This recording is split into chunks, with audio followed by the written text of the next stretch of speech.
welcome to the Hard Rock Sports Studios and another edition of the weekly video recap.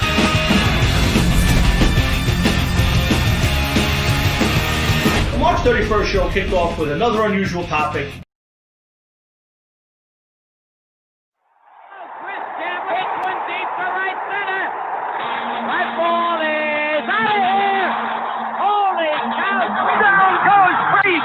Down goes Frazier. It's over the wall. It's a home run for Bucky's Edge. Fumble. Giants have it. Lawrence Taylor struck the ball. Today, I consider myself the luckiest man on the face of the earth. 5 seconds left in the game. You believe in miracles?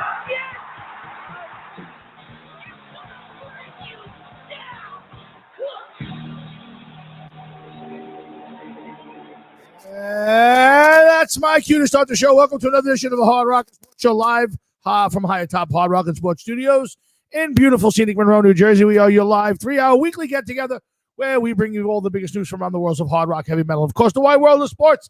Guys, welcome to Thursday night here on the Hard Rock Sports Show. That's right. So much is happening out there, but I hope you guys have been safe. I hope you guys are staying home and adhering to the guidelines, but enjoying your life. And don't be sheeple. Sheep, babies. Do your thing out there. I'm not going to get to politics tonight at all. I want to avoid it like the plague. I will just tell people, please stay safe. Treat our law enforcement with dignity and respect that they deserve. Voice your displeasure, but please, people, please be safe and respect our democracy. Having said that, this is the best weekend in the year, guys. If you're a football fan, 6 games, tons to talk about.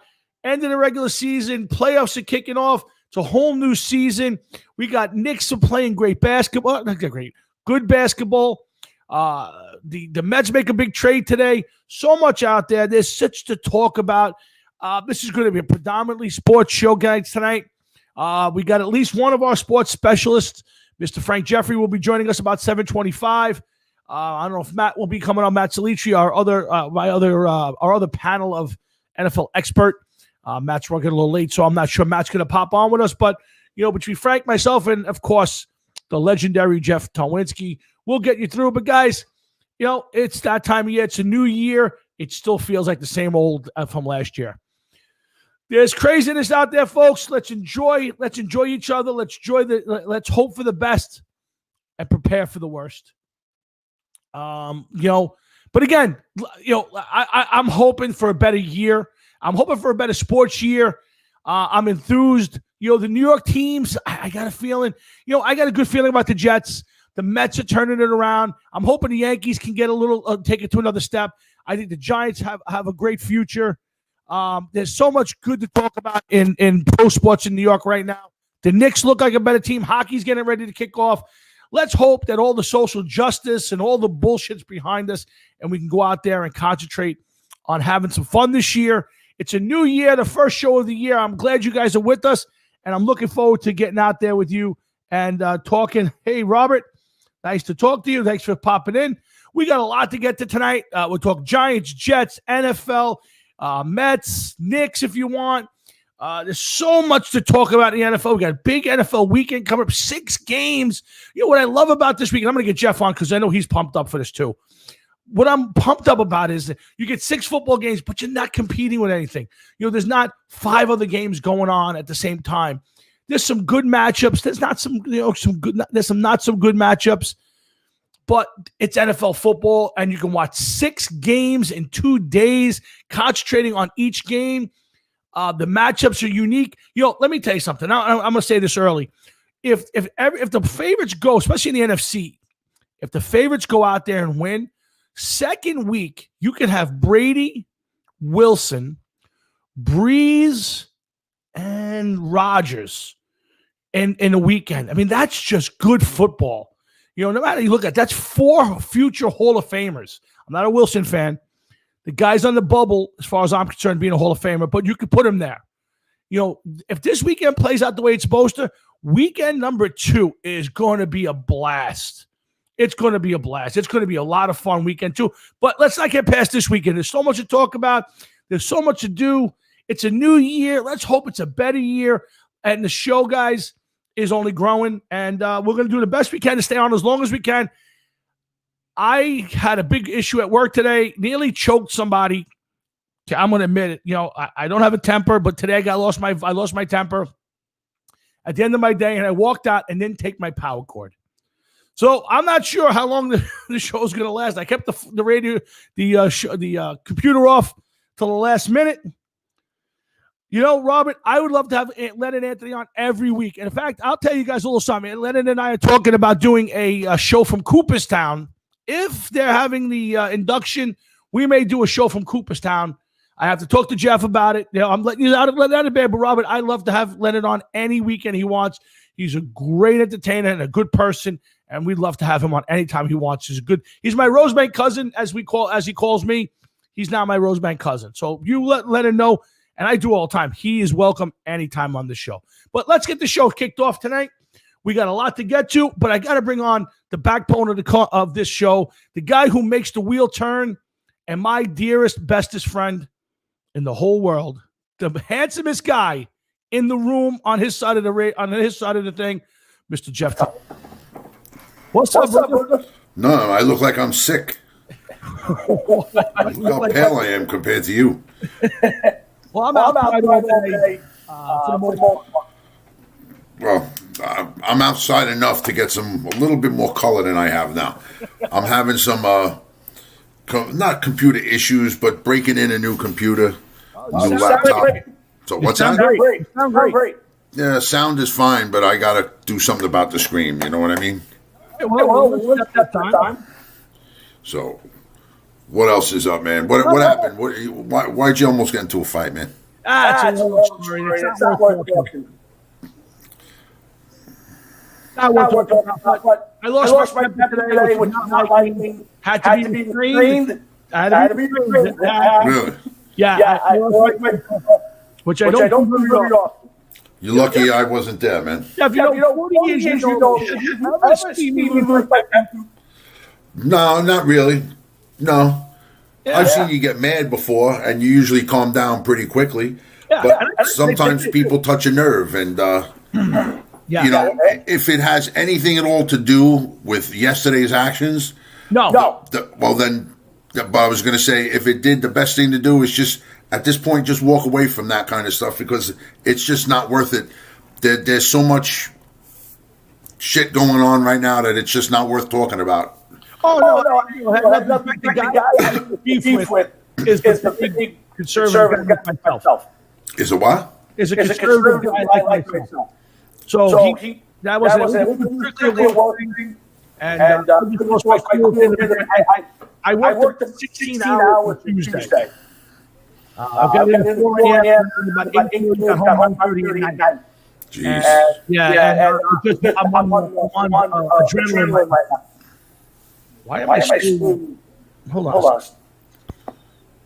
Now, for some reason, I am very... my cousin. I'm looking at Robert.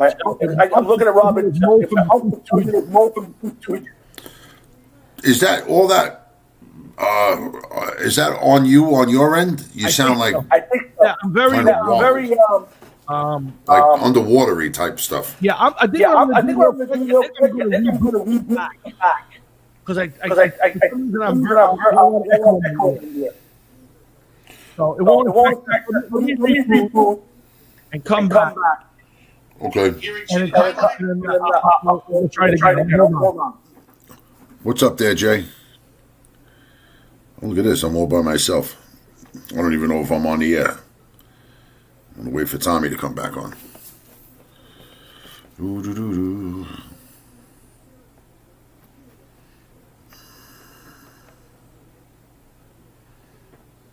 Stream. Hey, Jeff?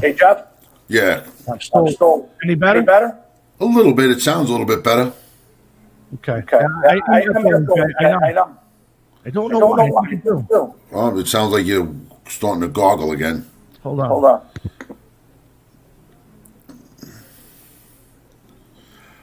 You know what I think it is? What? I think it's your allegiance. Yeah. I don't think so. I'm gonna go. Your dad, if I lose you, I'm gonna come and bring you back. I'm gonna shut the computer and come back all the way. So what are you going to be broadcasting from the radio? No, I'm gonna shut the computer and come back and see if that makes it better. All right. So what do I have to shut down? No, also? stay up for that. You take over for a minute. Taking over the show? Yep, you got it. Oh boy! I hope these people over here. Yeah. I don't know. I'll be back to Jeff's computer. I don't know. We did this the other night. Problems. Yeah, we did this the other night. I don't think it's that because I don't have any speakers. I just got the computer speakers that are built in the computer. Yeah. Let me try to mine when I come back. Okay. All right, hold on. Dad, I lose you. Come back in a minute.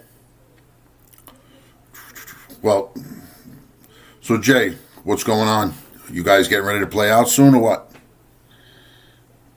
Let's see what Jay has to say.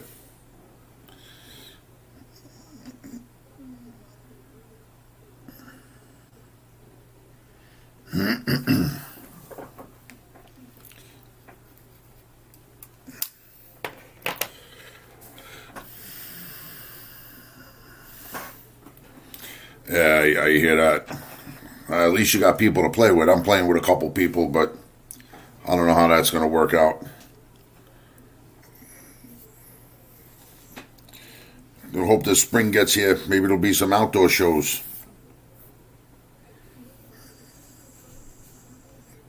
But the best we can hope for now. Yeah, that's what I'm thinking. Hopefully by spring. See what happens. Place in Jersey, I think it's Moby's, has bands, but I think they're not closed, but they're not having bands until the spring either. What's up, Joe Flynn? Tommy, be right back. He's starting up his computer. He had some computer issues.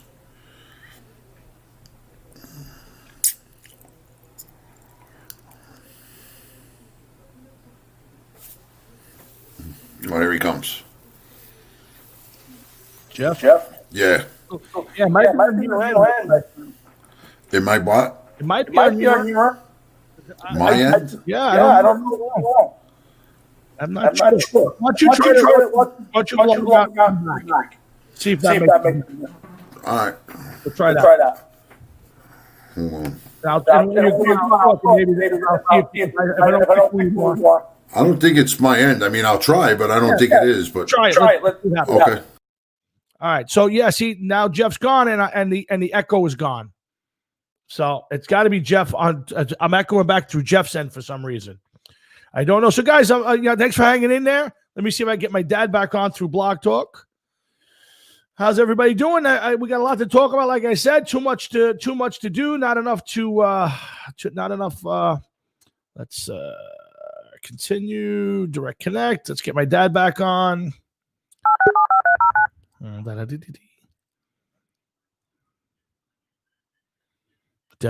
hope you guys have been good. I hope you guys have stayed safe. Lots of stuff happening in my family with press 1. The coronavirus. Since it appears you're calling back into a live show, we are reconnecting you now. Okay, so I'm back on live. We're back on the Blog Talk. Guys, remember, let's get Yo. Yeah, can you hear me? You're right. When you were gone, I was perfect. Well, I mean, I don't have any extra speakers or anything, or any live mic. I don't understand what the issue could be. Yeah, I don't know. Hit the button on your second. Hold on 1 second. I got to find it. Okay. See now, when Jeff, while you're gone, there's no mute. So for some reason on your end, I'm getting an echo back. Hey Rob, you still out there? You're a sound echo. I don't know. I don't know what the problem could be. Yeah. See, when I mute you, I'm fine. Guys, you're when I'm muting Jeff, I'm clear as a bell on my end. When Jeff's gone, I don't know what. I'm going to see if I can lower the mic. Yeah, lower your mic.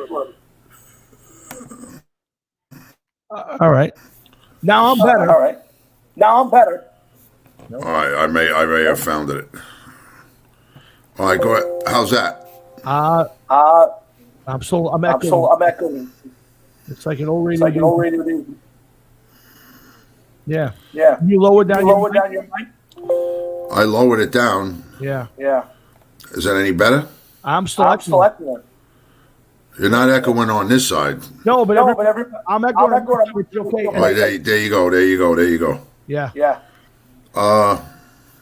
Yeah, for some reason I'm coming through your microphone. Oh, wait a minute. Let me see what happens when I go here. Hello? Yeah, can you hear me? I hear you. You're terrific. It's no problem. I'm for some reason coming back to your mic. Can you lower me on your end? No, I can't. I can mute you, but I can't lower you. Because I cannot. I found microphone. Yeah. But there's nothing to lower here. You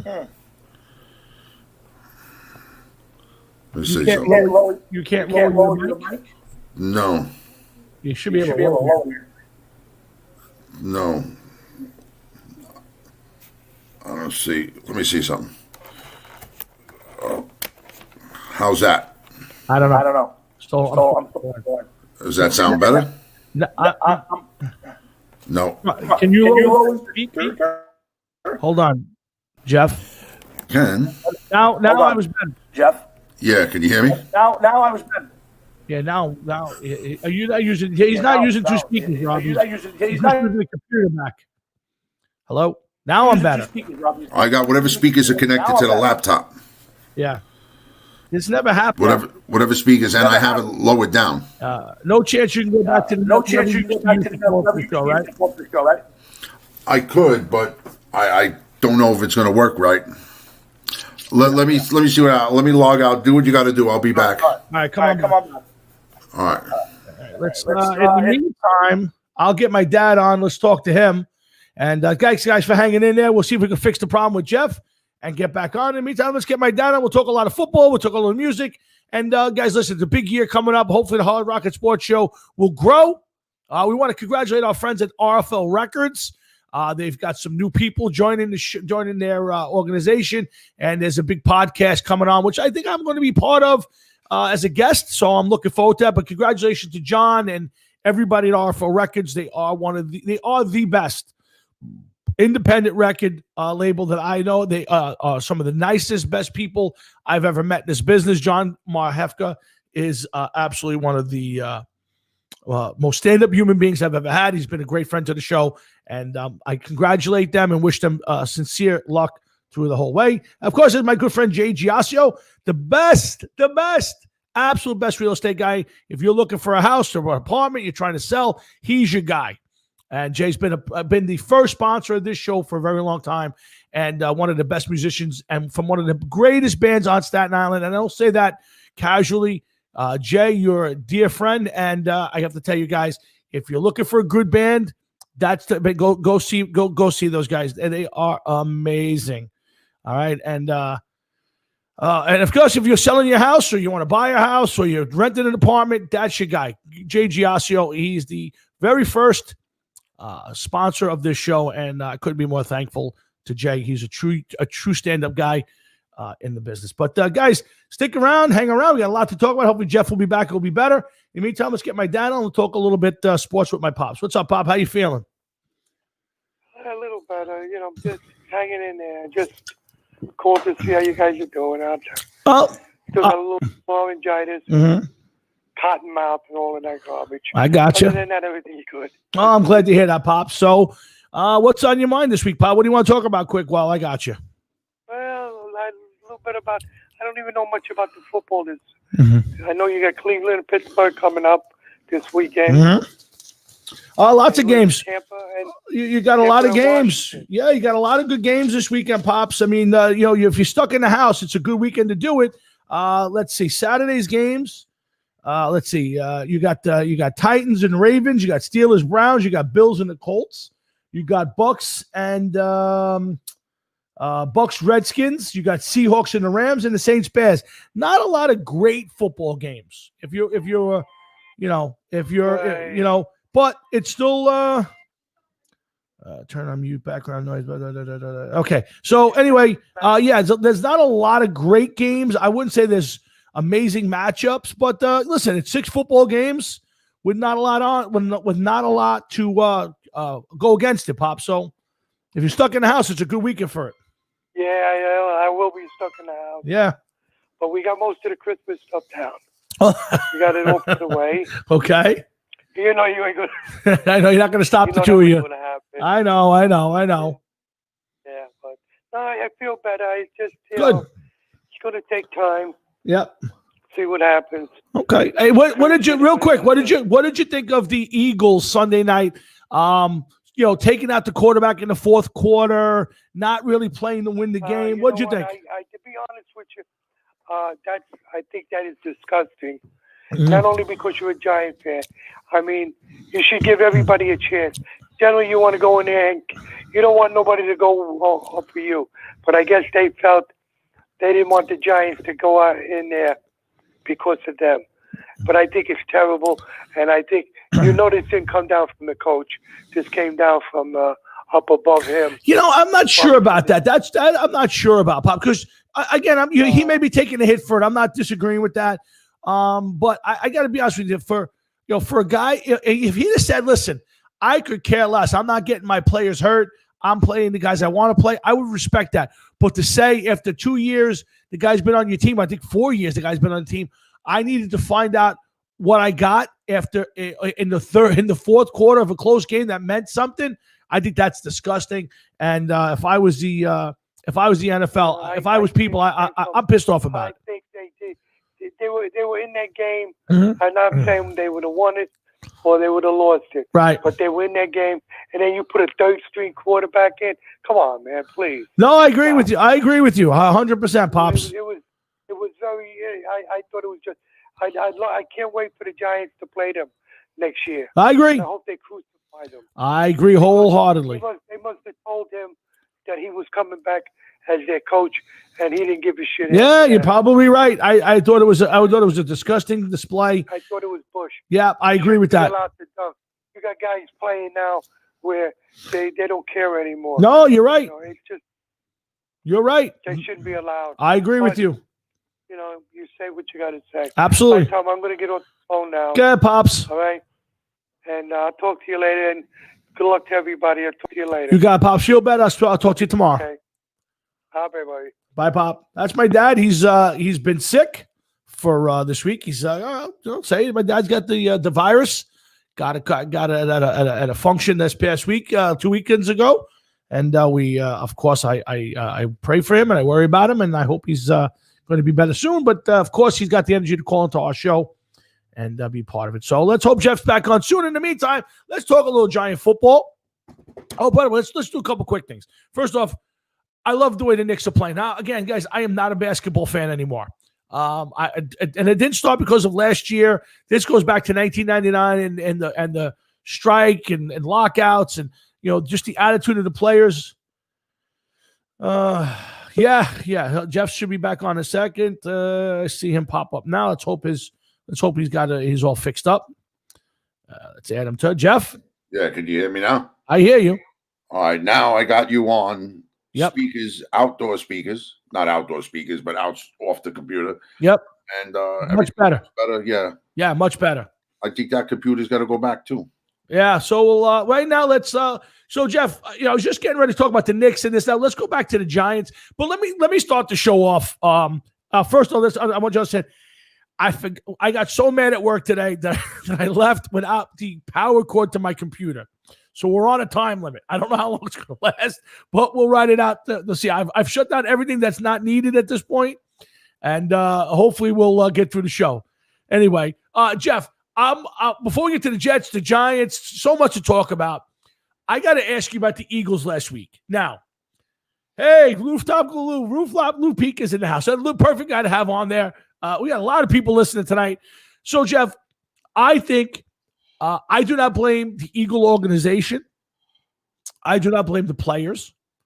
I as a Giant fan, listen, the Giants themselves have no right to be pissed off at the Eagles for not winning that game and not playing because the Giants had their own destiny in their hand all year. One game, one more win, it's solidified. They're in the playoffs. As a football fan, though, I think what the Eagles did and what Coach Peterson did specifically was a travesty and disgusting that he did not play his team, and his own team felt the same way. Jeff, as a football fan, taking yourself out as a Giant hater, taking yourself out as a Jet fan, how do you feel as a football fan what Coach Peterson did in the fourth quarter of that game? Well, I have questions of my own. One, what's his face? Hurts wasn't exactly lighting it on fire. All right. He was having not even a mediocre game at best. So I could almost see why a change was made if the quarterback you were putting in was better. Right. If it was Wentz that was going in, I could understand it. Yep. Two, the Giants, the Eagles did not play a gentlemanly game, which is what they should have done. Okay. Correct. Agree with you. Why on the last game of the season, the 17th week of the season, are you all of a sudden going to give this guy a fucking, kick the tires on him, see what he can do in the fourth quarter of a game? Yeah, 4 years on the team, and he waited till this game in the fourth quarter. That meant something to two teams to figure out if the guy had it and that he deserved to play. It took you 4 years. Come on, Jeff. Look, dude, there's no argument on my part. I agree with you 155%. It's impossible to disagree with that. It's disgusting. Yeah. I just don't understand. The things that I don't understand is simply this. One, why? Why? Explain why. Is it that you hate the teams in your division so much that you hate the Giants more than you hate the Redskins, and you know that you weren't going to beat the Redskins? I believe that. I believe that because of the story of Ron Rivera, the cancer, Alex Smith, that I truly believe that Peterson would rather have the Redskins have won that game. I truly believe that. I mean, it is possible, but it's. I mean, come on, man. That is so weak. It really is. Yeah. It's so bad. I don't know, dude. It makes no sense. It's just like no excuse under the sun could make that right. None. No. Here's the thing: if the Eagles were going into the playoffs, now let's give the Steelers as an example. They go into the playoffs, so they want to rest Ben. They want to rest some hurt guys. They want to get healthy for the playoffs. Yeah. I can understand that, but the Eagles were playing for nothing other than for pride. You don't want to lose, and the game meant something. So to me, the Eagles didn't owe the New York Giants anything. The Giants blew it by not winning their own games. The Giants players, coaches have nothing. And I love Judge. I love the fact what he said. But truth is, the Giants and their players have no right to be upset about this. They have the opportunity. Now, football fans. Listen, you're 100% right. Mm-hmm. But here you are using a rookie quarterback in Jalen Hurts. Right. Okay. You're breaking him in. You're making a quarterback controversy by angering Carson Wentz, who's been your quarterback for the last, 3 or 4 seasons. Yeah. You pissed him off now. You pissed him off to the point where the relationship may be beyond repair. Oh, yeah. He said he wants out. And this is how you're going to turn around and check out your third stringer. Yeah. When you have every game in the NFL is a matter of pride. Absolutely. Especially in a division game like that. Absolutely. Especially in a division game. You don't want to lose a division game like that, not like that. And then to help, whatever you did, one of your division rivals is going to the playoffs.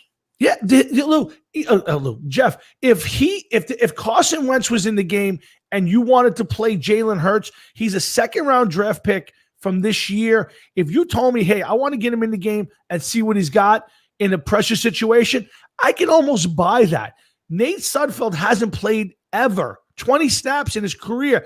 You needed to find out in the fourth quarter of a 3-point game what you had. Now, you're right. Hurts did not play well, but he had 2 rushing touchdowns. He was keeping his team close, Tom.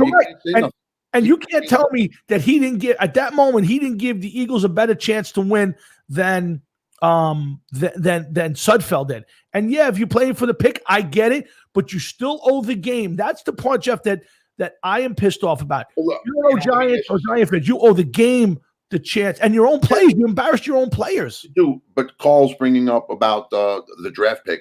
Let me ask you something. If Philly won that game, right, do they go from picking if they lost that game, say they're picking 7th. Yeah. Okay?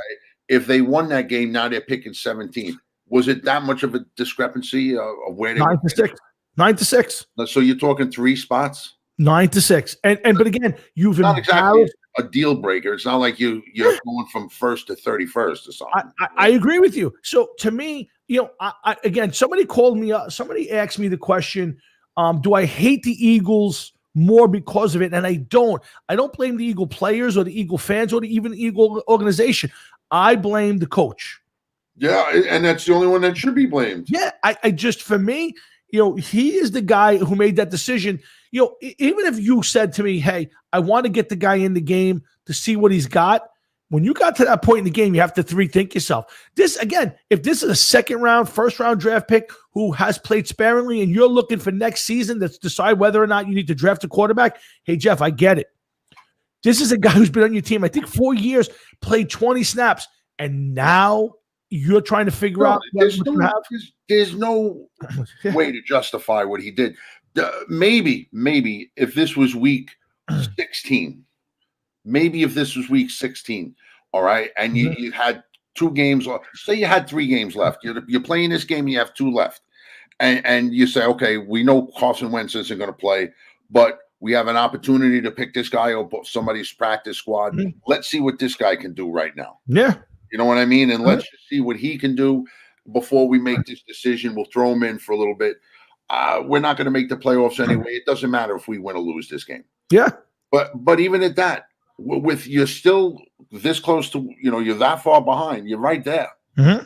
What is the point? What is the point of that? I don't understand it. There is none, guys. Hard Rocket Sports, Jeff and Tom here on a Thursday night, as we are every Thursday, 7 to 10 o'clock, both thereabouts. When we get together, talk sports, music, and everything else under the sun. Again, tell you guys, we're avoiding the politics. We want to talk about the politics of football, all the big games. I'm waiting for Frank Jeffrey to pop up and talk tonight. I don't think Matt's going to be joining us, but Frankie will. But we hope you guys stick around. If you guys got something you want to throw at us, throw it at us. We're talking a little Eagles and the NFL right now. We're going to get to the Giants and Jets and then get to the playoffs. Big games this weekend. One of the best weekends of football, Jeff, in all season. 6 games. That no competing games. You're going to watch 6 individual football games.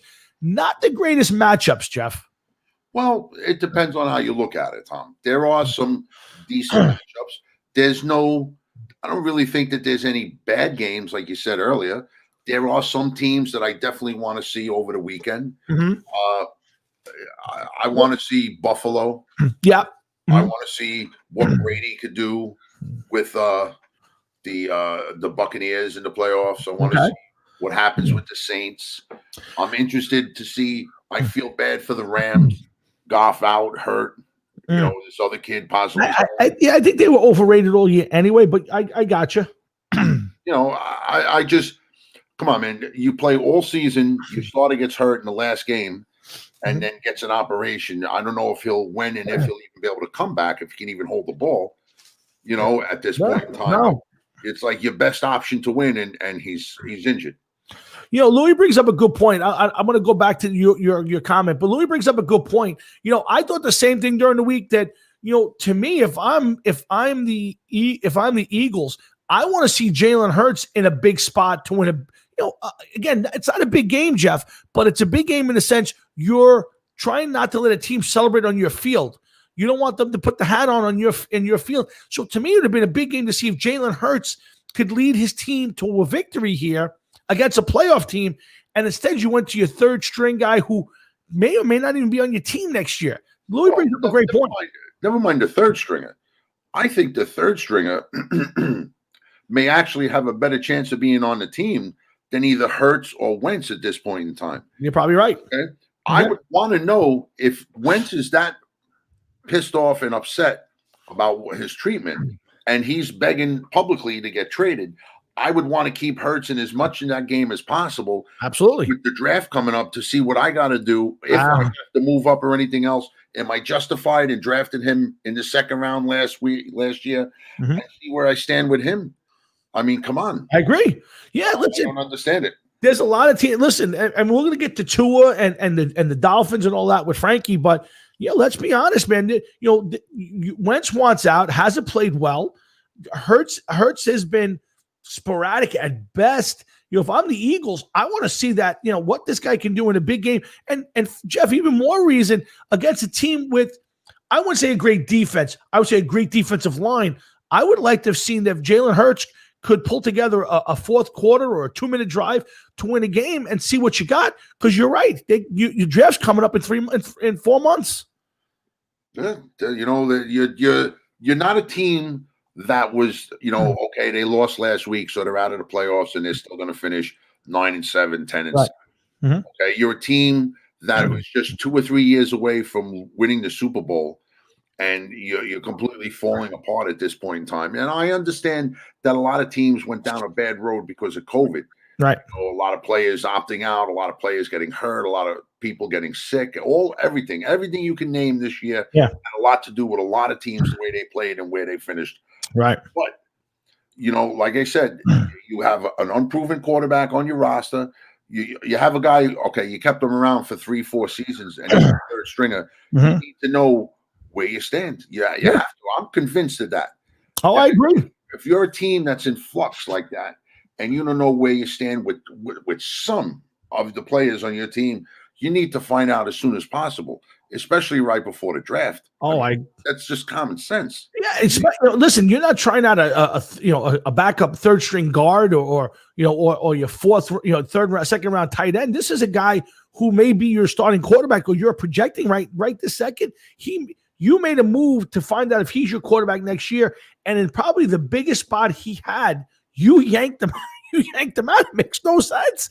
And to me, the biggest thing that came out of that and we're going to move on to the Jets and Giants, but the biggest move out of that was the players were pissed off, Jeff. His own players publicly said, we didn't understand. Could you blame them? No, it's embarrassing. The New York Jets proved one thing this year. Go ahead. Okay? Well, two things. One, they suck, and Adam Gase sucks. Two, professional football players will not roll over. I agree with you. Yep. They're going to play for themselves. The New York Jets did not play for Adam Gase. They played for themselves. Well, they didn't tank. To me, they didn't tank. They just were a bad football team. I think the Jaguars tanked by playing their 15th string quarterback. The Jets, I will give them credit. They sucked. Don't get me wrong. They played bad football this year. But the Jets players did not tank it by winning those last few games. I don't know. They didn't tank it. But the point being is that NFL players very rarely, if at all, they have no reason to tank because chances are they're not going to be on that team next year to reap the benefits of a first-round pick. Yeah, I agree. Unless Jaguars may have more people that are going to stay on that team simply because they've had higher draft picks in the last couple of years than a lot of other players, a lot of other teams.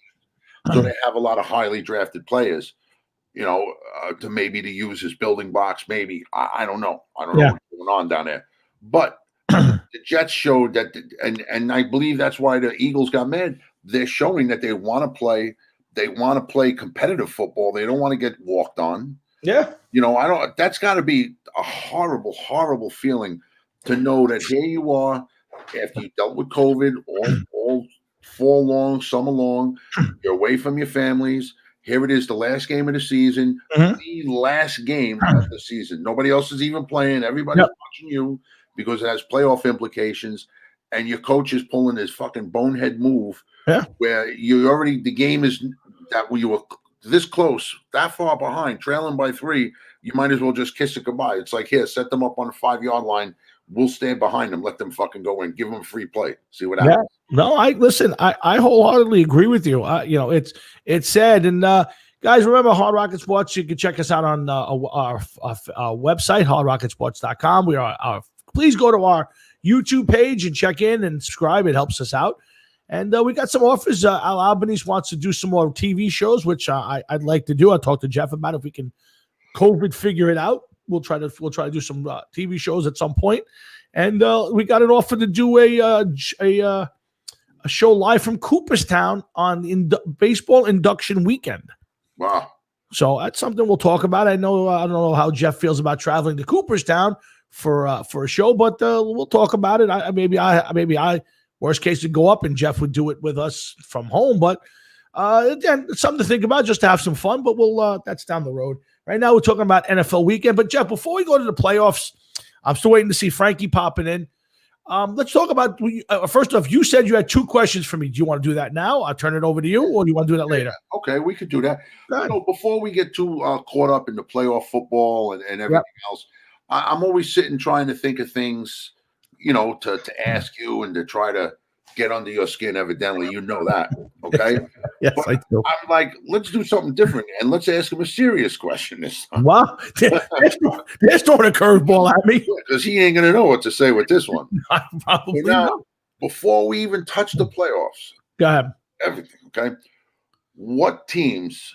I'm gonna ask you for 3 teams that you think are going to improve immensely next year. Maybe not playoff caliber teams, but I'm talking that are going to be like complete opposites of what they are right now. Wow. That's a really good question. A lot of it's going to depend on coaches. So, I'll tell you, I think the Chargers will be a team that'll turn things around really, really quick. I think the Chargers could turn things around, but I don't think they're going to be a complete opposite. Didn't they finish 7-9? I don't remember this. Let me see if I can look that up. I think they finished 7-9. Let's see. And if that's the case, how much better are they going to get? I don't know. I'm going to see if I can find the NFL. A team like the Jaguars, 1-15. Yeah, see, that's again, but that's easy. If they won 4 games, is that not? I think that they're going to be more closer into the 6 to 7 game range. Myself, I think Trevor Lawrence is going to make a big difference for them. Yeah, I don't know, but they're so devoid of talent, Jeff. I'm not sure about that. They're devoid of talent. They have, I think it's 5 draft picks in the first 3 rounds. Yeah, they have, I think it's almost $100 million in cap space. They got a lot of weapons, potential weapons, I should say. They don't have weapons. They got weapons in draft picks. They got weapons in more than a possibility of getting Trevor Lawrence, and with a lot of fucking cap space. So they could put a lot of things together real quick. Don't forget, it may be an attractive buy for some free agents going there knowing that they may very well draft Trevor Lawrence. Yeah, Jeff, you're right. They were 7-9, so you're probably right. That's probably not a good one. I'll tell you, I think the Cincinnati Bengals will be a better team, much better team next year. They won 4-11 this year. I think the Jets are going to be a better team. I'll tell you why the Bengals aren't going to be a better team next year. Okay, Joe Burrow, I don't think is going to be ready for the start of the season. Yeah, he got hurt near the end of the season. I don't think you're going to see Joe Burrow towards the middle of the season. By that time, the Bengals season could be over. Very possible. Yeah, they seem to do wonders, but you're right. He did get hurt later in the season. He was in maybe week 11 or 12 when he got hurt. So I would agree. It might not be. He might not be ready. I did see a video of him walking already. Oh yeah. I saw the same thing. Yeah. Days after getting operated on, the guy's walking with no crutches, no nothing. I mean, he's got a limp, of course. Yeah. And he's nowhere near ready to play, but the guy's days away from after getting operated on, he's walking around. Yeah, no, listen, but I think Cincinnati's a team. You know what? I got to be honest with you, I think the Jets will be a better team next year. I do. I think a big part of it was coaching. I think a lot of it's going to be on the quarterback. The Jets have a very interesting offseason here, Jeff, in a lot of ways. I mean, ownership's come out and said they want to win, which is nice to hear. You know who they're fucking interviewing next? I saw Marvin Lewis. Oh my God, come on! Yeah, I saw that too. Call Adam Gase back and see what he's doing. Here's the thing, though, Jeff. Here's what I will say. I wouldn't want him, and I agree with you. It's not a good hire. I would rather see them. But here's the thing, though. I would rather see them hire a Marvin Lewis, and I don't want him to. I'm prefacing that. But I'd rather see them hire a Marvin Lewis guy who is at least built. Think about it. They went to the playoffs 5 times in a row, I think, in 15 years. They were competitive most of his time there. He just couldn't win a big game. But I think it would be better a guy like Marvin Lewis to build it than to go get the next college guy who's never done it. You know what I mean? That's the one thing I'll say. No, yeah, you're right. I wouldn't want him either. I agree. Tom, I mean, come on. That's like saying that, Adam Gase worked with Peyton Manning and Jay Cutler. And I was wrong about it. You're absolutely right. And it was just doomed from the start. I understand what you're saying, but you know what? At this point in time, if you get the right young college guy in there, it's good. You're gonna have to think of this. You have to do something to win, and you have to do something to appease the fan base. Okay, which means that Sam Darnold's got to get thrown in the volcano. That's all there is to it. Well, hold on a second. Hold on. Don't go nowhere. Listen, I agree with you that Sam Darnold needs to change the scenery, and we're going to pick up Frank Jeffrey in about 2 minutes here. But let me ask you this question: Does the coach? Let's say your next coach comes in and says, "Don't draft a quarterback at number 2. We want Devonta Smith, the Heisman Trophy winner, and I can rebuild Sam Darnold." As a Jet fan or football fan, do you give the coach the ability to make his own decision on that? I don't know, Tom, because you know why? Listen, Sam Darnold, I understand he's a member of the Jets. There was no weapons for him and everything else, but he wasn't showing improvement. He wasn't showing like, okay, let me see what happens if I look at this receiver, if I do that. He just wasn't progressing the way a third-year man would. I agree. If you think that there's a better option right now coming out of college than Sam Darnold, I think you got to take it. Because if not, and if you hire Marvin Lewis and keep Sam Darnold, and I guarantee you they burn. I don't care if they can't have anybody in MetLife Stadium next year. The fans come and burn the stadium down while the teams are playing the game. I agree with you. I think first of all, they're never going to hire Marvin Lewis. I think that's strictly just they're talking about interviewing him. This is I agree. I find it hard to believe that you bring him in. I agree with you, Jeff. Listen, it's an odd move. You interviewed Eric Bieniemy. Yeah. Okay. To me, if you're looking to interview somebody else, that man's not getting hired. Not getting hired. Come on, you're not going to hire if he blew them away, you're not going to interview a second candidate. And what is the point of hiring? And please, no offense to anybody, what is the point of not interviewing a second black candidate? Are you saying, look at us, we interviewed 2 minorities, we interviewed 2 of them, not 1, but 2. I mean, come on. If Eric Bieniemy was the man, well, Bieniemy, I'm sure, is going to he's not committing to the Jets. And again, listen, we're going to get into it later, but are the Jets the most attractive offseason? If the Jets were the number 1 pick. But you know what, Tom? Bieniemy didn't get hired by anybody else last year either. Quite evident. Again, and maybe he's going to feel as though that, you know what, I'm going to take, if the job gets offered to me, I have to take the chance and coach the New York Jets, because this may be my foot in the door. And then once I'm in, I could see what I can do, and then I could move around. What if Bieniemy wants a different job? I'm not saying the Jets aren't attractive. Why would he even have interviewed for the Jets? Well, you listen. You never say no, because you don't know. Again, what if the Jets say, you know what, we're going to give you $20 million a year? You go in, you do the interview, and here's what it does. If you're Bieniemy and you can have almost any job you want, which I don't know if he can or not, and let's say he really wants the Chargers job, but he knows if he goes in immediately says, I want the job, they're going to offer him $2 million. But if I go and interview 5 other places, my $2 million becomes $5 million a year.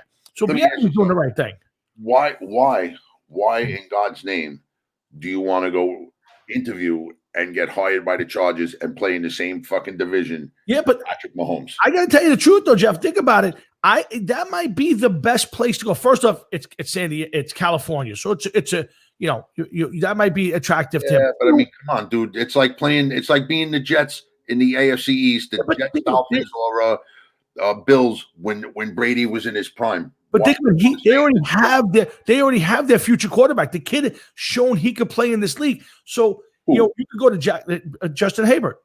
Yeah. Okay. So I'm saying they if you're Bieniemy and you're an offensive coach, if you go to the Jaguars, they suck. They sucked for years. You're going to get Trevor Lawrence, so that's a possibility. You don't know what the Jets are going to draft at this point. You get the Lions, the Texans. Are you thrilled with Deshaun Watson? So I'm saying this to me. I think the Chargers might be the most attractive job out there. They're 7-9 with their future quarterback already. Yeah, but you listen, Tom. You can't look at that because look at the Raiders. The Raiders were a team that we anointed on this show with the, I don't know, what are we calling them now? The half man, the caller, Don what? Don from Staten Island. Don from Staten Island. Okay, we were just nice to him that one day. Yep. Okay, sorry. I just wanted to make sure. Yes. We anointed him the next Brady. Yeah. Going to take over for Brady. He was a fresh young quarterback. He hasn't done it. Okay. A lot of people felt as though that Carr was fending off Mariota. And, they play in the same division as the Chiefs. I just would not want to be in that division.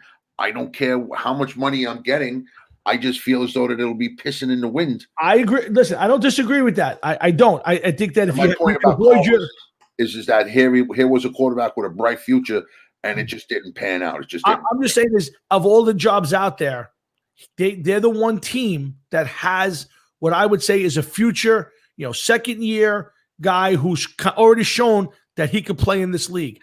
You go to the Jets, you go to the Lions.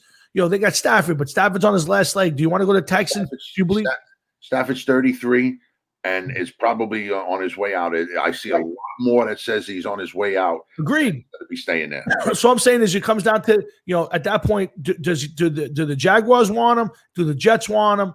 And either one, do we believe that the Jaguars are going to turn it around now?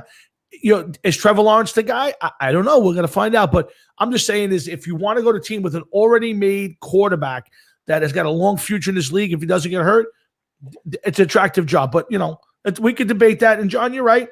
They do need to change the culture over there at the Jets. That's why I think, Jeff, the Jets need to hire a established coach, a guy who's already been in the league, had some success. Listen, the ideal guy would be Jim Harbaugh. I don't know if he wants the job. I don't know if he wants to leave Michigan. But you're saying an established coach. You know what that means? That means that he's not running around with his head up his ass. Correct. That means that the guy has a pedigree to win or a pedigree in the NFL. It means that he knows what he's doing. Yes. Who in their right mind is going to if you're up here, why are you going to take a job that's down here? I don't know. And I'm a Jet fan, and I'm telling you, I agree with it. I agree with you, Jeff, on it. I do, but again, I'm afraid. This is why they're looking to catch a lightning in a bottle. Yeah, because that's their only hope. All right, the only hope. They need to find a coach that's going to take them from 2-14 or whatever the fuck they were to 7-9 next year, and then into the playoffs the following year. That's what they need. Okay. All right. So you said you had two questions. You asked me one. Give me the second one before we pick up Frankie. Well, you didn't even. Well, I did. I'll ask you the second one later, but you didn't even really finish the first one. I said the Chargers, I think, will be markedly better. I think the Bengals will be better, and I think the Jets will be better. Those are the three teams I think will be much better teams next year. And you just froze from it. All right, well, pick up Frankie. Let's see what he has to say. All right, let's get our other NFL expert. He promised me Adam Gase was going to be good. I didn't forget that, Frankie.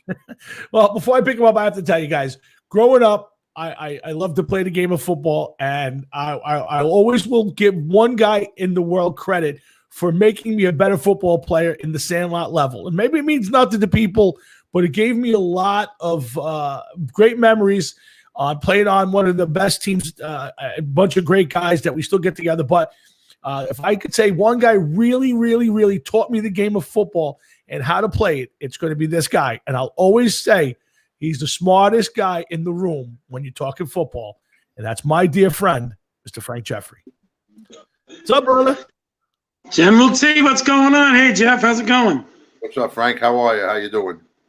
I'm doing good. How about you guys? Pretty good, Frankie. Pretty good. We're talking football. I'm going to let Jeff rip on you for a minute because Jeff. Yeah, you know what? And I'm going to give him his due because I swear I don't know what happened to Gates. I thought he'd be better than this for the Jets. I thought it was a good fit there. You're taking all the fun out of it. God, they were bad. You're taking all the fun. Guys, I'm going to go get my other computer, so you guys talk for a minute. I'll be right back. I'm going to get my other computer so I don't get shut out tonight. Give me 1 sec. You got to do what you're doing. Frank, what's going on, man? How you been? I haven't seen you in a long time, man. Yeah, it's been a bit, Jeff. How you been? How's everything going over there? Good. Listen, the whole Adam Gase thing, it is what it is. I got to admit, even as a Jet fan, I was impressed by the Dolphins this year. They're a team. They're ahead of schedule, ain't they? Yeah. Oh, yeah. They're at least a year, maybe even 2 ahead of schedule. I didn't expect them to even get near the playoffs this year. I figured, like you said, they'd be 9-7, maybe 8-8 because of what they did last year. I didn't think they'd get, stride as far as they did.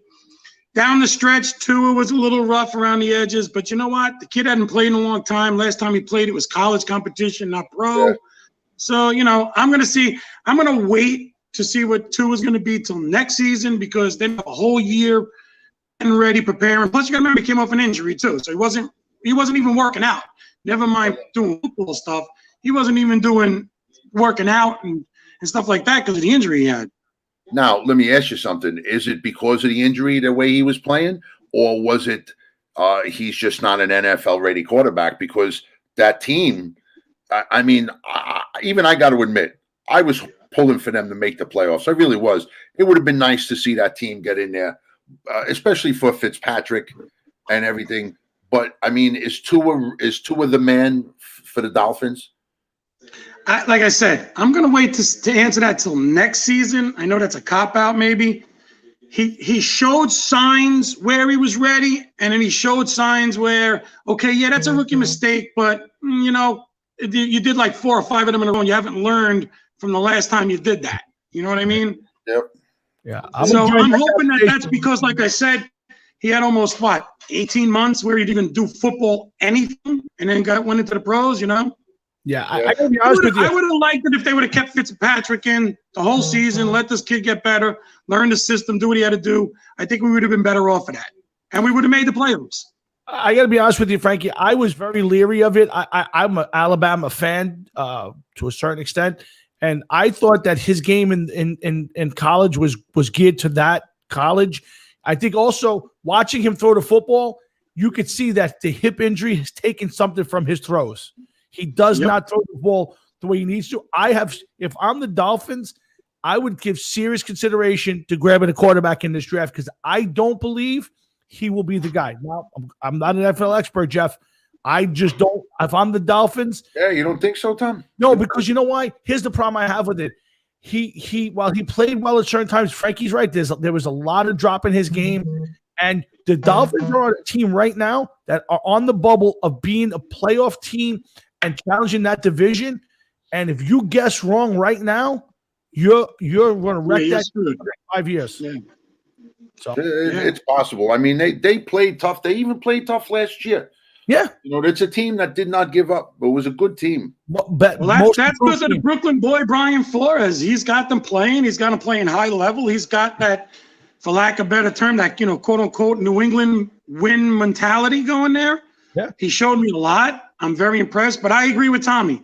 I didn't see progression where he was, like I said, showing that he could play at the NFL level throughout the games he started playing. You got to see him getting better. When you're making that throw to the flat and you're overthrowing or underthrowing or throwing it into the sidelines too far, and you've done that 3 or 4 times and you haven't made the adjustment after 3 or 4 times and 3 or 4 games of doing it, you start to get worried. Now, is it because, like I said, 18 months he wasn't even doing anything, never mind football stuff, and he's rusty and bad? Or is it like Tommy said, hip's not as strong, he's playing a little scared, he's a little worried? So I'm nervous too, Tom. I'm not going to lie. I'm hoping, but I'm nervous too.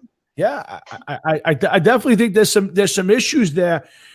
Frankie, I want to get to a little bit of I'm going to bounce around a little bit. We've got a lot to get to tonight. I want to go through the playoff games a little bit with you.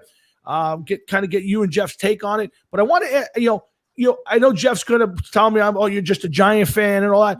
But you watched enough football this year. I don't know how much of the Giants you watched, followed the whole bit. While the Giants did not play exceptionally well, I thought it was a great year. And Jeff's always been on, they should lose, better draft pick. I am of the mind, Frank, that teams need to learn how to win. When you've lost for so many years, you almost start to expect to lose. And when you expect to lose, you wind up losing. Frank, how much validity do you put in that theory? Or am I wrong? Giants played it wrong this year.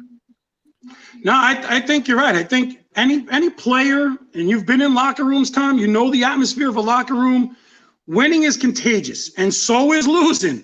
So if you're setting a losing atmosphere and you're going to just keep losing and you're going to say, oh, that's the way we are, and you're never going to get any better. You push to win. And like I said, I think I said it to you once before, maybe on the show before, or even in a personal conversation.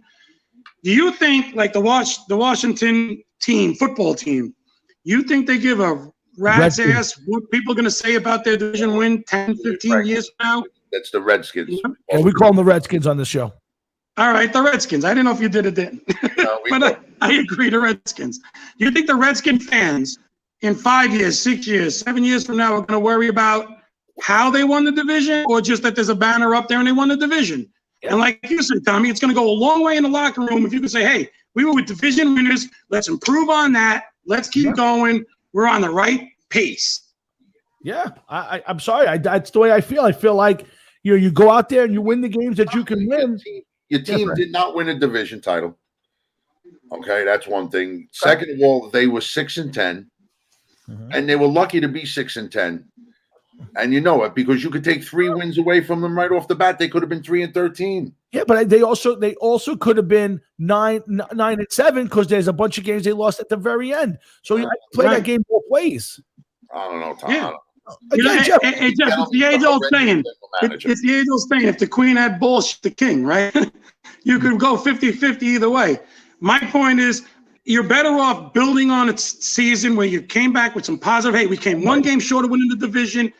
Like Tommy said, if we win a few games here, a couple of breaks here, play a little bit better at this level, we can win our division. Our division's for the taking, and you push the guys with that narrative because you want to create a winning atmosphere in your clubhouse. Yeah. Listen, I could have got a couple guys that played for fucking Newdorf and Farrell from the 70s and put together a competitive team in the NFC this year. Okay. Yeah, I'm not arguing with that. Like they beat the fucking. I'm not arguing too. You know, I think we could put together the Southeast Panther team and have competed. There you go. Yeah, I'm not. Here's the thing, Jeff. I'm not arguing that point. I'm saying my point is I want my team to win games so they get that feeling of winning. I understand, but Tom, here's my problem with that. Yep. Okay. Let's just say the Giants won that division and they're hosting a playoff game this Saturday. Yep. And they won that division at 6-10. Yep. Okay. So now they're amongst the playoff contenders. They lose. Now, what is their draft pick going to be? 17, 18, 19. But who cares? That's the thing. I'm asking the question. Yeah, you asked the question. Okay. Then now they finished 6-10. So now maybe they're picking 11th or 12th. It's a chance to get a better and more impact player. You know, this isn't a team that's going deep into the playoffs. They already achieved something. If they even made the playoffs, they achieved something. What more are you going to do? You're not going to get a playoff victory, and you know that. No, I'm not questioning any of that. But to me, listen, you guys took Sam Darnold at 3. You gave away 3 number 2s or whatever you gave up to get him, and it failed. You can draft a guy at 2, and he may do great and may fail. We drafted Dexter Lawrence at 17, and the guy had a great season. So to me, I get it, Jeff. You're absolutely right. Everybody, and you can't go by that draft pick though, Tom, because the guy that everybody said was going to be horrendous is the guy that looks like he's going to have the best NFL career out of all of them, which is the kid Allen from fucking. I agree, but that's my point. I'm look at Tom Brady. When did he go in the draft? 199. 199. Yeah, I mean, you never know. Listen, Patrick Mahomes went what, a 10 or a 12? 10 or 11 or something like that. So now, Jeff, you're a Jet fan. Would you rather have Marino or O'Brien? Yeah. Well, you listen. You look back at history. Of course, we're going to say Marino. Everybody's going to say that. Listen, but at the time, it's history that's going to write the story. No, let me tell you something. There's not. Other than the Jets, I don't think there's one other person out there. I'll say it this way. I mean, a bunch of teams passed on Marino for the drug allegations. So we're going to look back. Yeah, we know why he dropped, right? Yeah, we all know why he dropped. But let's get to some other football stuff. Let's talk about the division and his my take on let's start with the AFC East, then we'll go to the NFC East, and then we'll go to the playoffs. Since we got our one of our NFL experts, Mr. Frank Jeffrey, on. Hopefully Matt may join us, but we're not counting on it. Frank, a big change. I'm gonna start with your team. and then we'll go to Jeff's team. Frank, a big change from your team. Team last year that what people talk about tanking, and go to my theory is here's a team at the end of last year gave a bunch of teams a scare, and I think it propelled them into this year to a 9-7 team, almost a playoff team. Great coaching staff so far. I still question the quarterback. A couple of pieces on that team. Give me a breakdown of your Dolphins and what you're expecting in the offseason from them. I totally agree. Like you said, I think the same thing. I think when they started winning some games and they started putting some pieces together last year, I think Flores rode that wave and said, "Hey guys, look, if we improve here, we improve our game there. We got some good draft picks coming in next year. We can do some damage here. Buy into the system." You've heard that, like I said, Tom, you've been in locker rooms. You got to get the players to buy into the system. And the way they buy into the system is success. And believe it or not, Jeff, those 2 wins that the Jets got will go a long way next year than getting the first pick. Trust me. Because now they can say, "Hey guys, you guys can do it." Now we get a better coaching staff in here, and we get a little bit better in this area. We've got people that can do it with some draft picks, and we'll help it. I think the Dolphins are going the right way. Tom, I agree with you with the quarterback. I told Jeff this before you came back online. Mm-hmm. I'm going to give him a year. Next year, we still got some high draft picks through all the trades we made. If he doesn't pan out, I think the Dolphins should dump some of their draft picks next year they got and go for a quarterback, because what I'm hoping is that maybe he's not 100% healthy, or like you said, he's kind of afraid to play on that hip, or that hip. Is he afraid to play on the hip because it's been damaged? Or is it because of the injury, he just doesn't have the legs to throw the ball? Yeah. People think, it's all arm strength. It's not. You know, Tom, you throw that ball, your whole body. Absolutely. So if he doesn't have the legs under him, he's done. Yep. Jeff, what's your thoughts on the Dolphins, Jeff? I think that they're going to be a good team, and I think that they're building the team. I think it's going to be built as a very strong team. Great. So I really think that for the next several years, it's going to be, right now, the way it stands, it's going to be Buffalo and Miami atop that division. And I expect the Dolphins to be very successful. Yeah. Once they get there, assuming that Tua is going to be okay, assuming that they're not going to have to make a quarterback change, I think that they're going to be a good team for a long time. I really do. I think the AFC East is going to be a formidable division. Now, I think a big part of that obviously is going to be who the Jets bring in as a coach, what they do in the draft. I think the Jets still might be the bottom feeder. I think the big thing, guys, and I don't know how you guys feel, I think the wild card is, what do the Patriots do?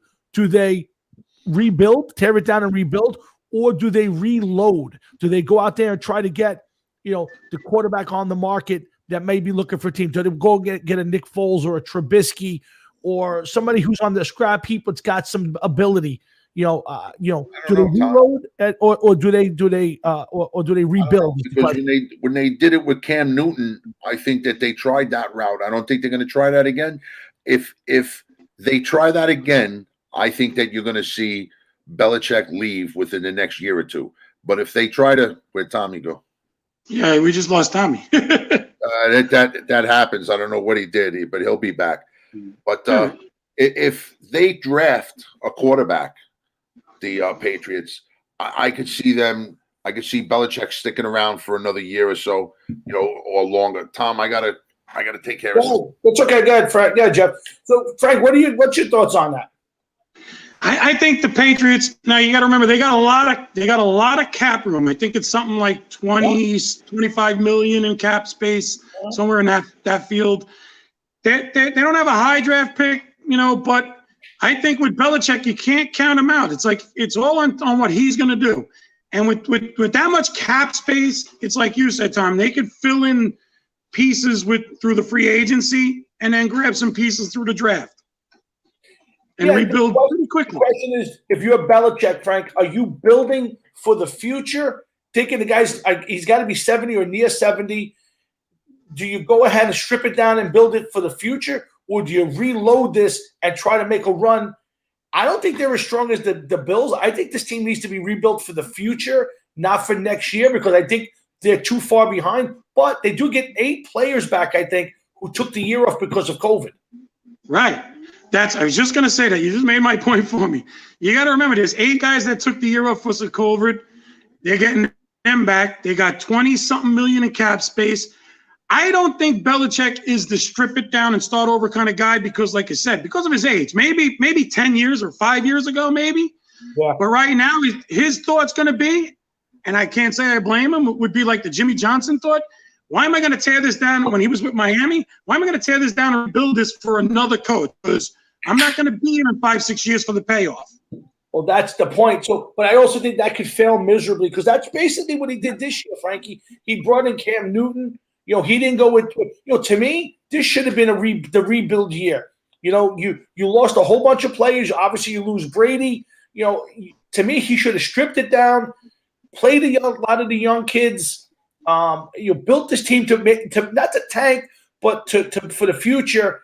And instead, he brought in, played Jason Stintham, the kid from Auburn. Got a feel for his team, and it took the bullet. But he tried to win, and brought in Cam Newton, and that was just a Newton. To me, how does Cam Newton ever get another job? Yeah, I know.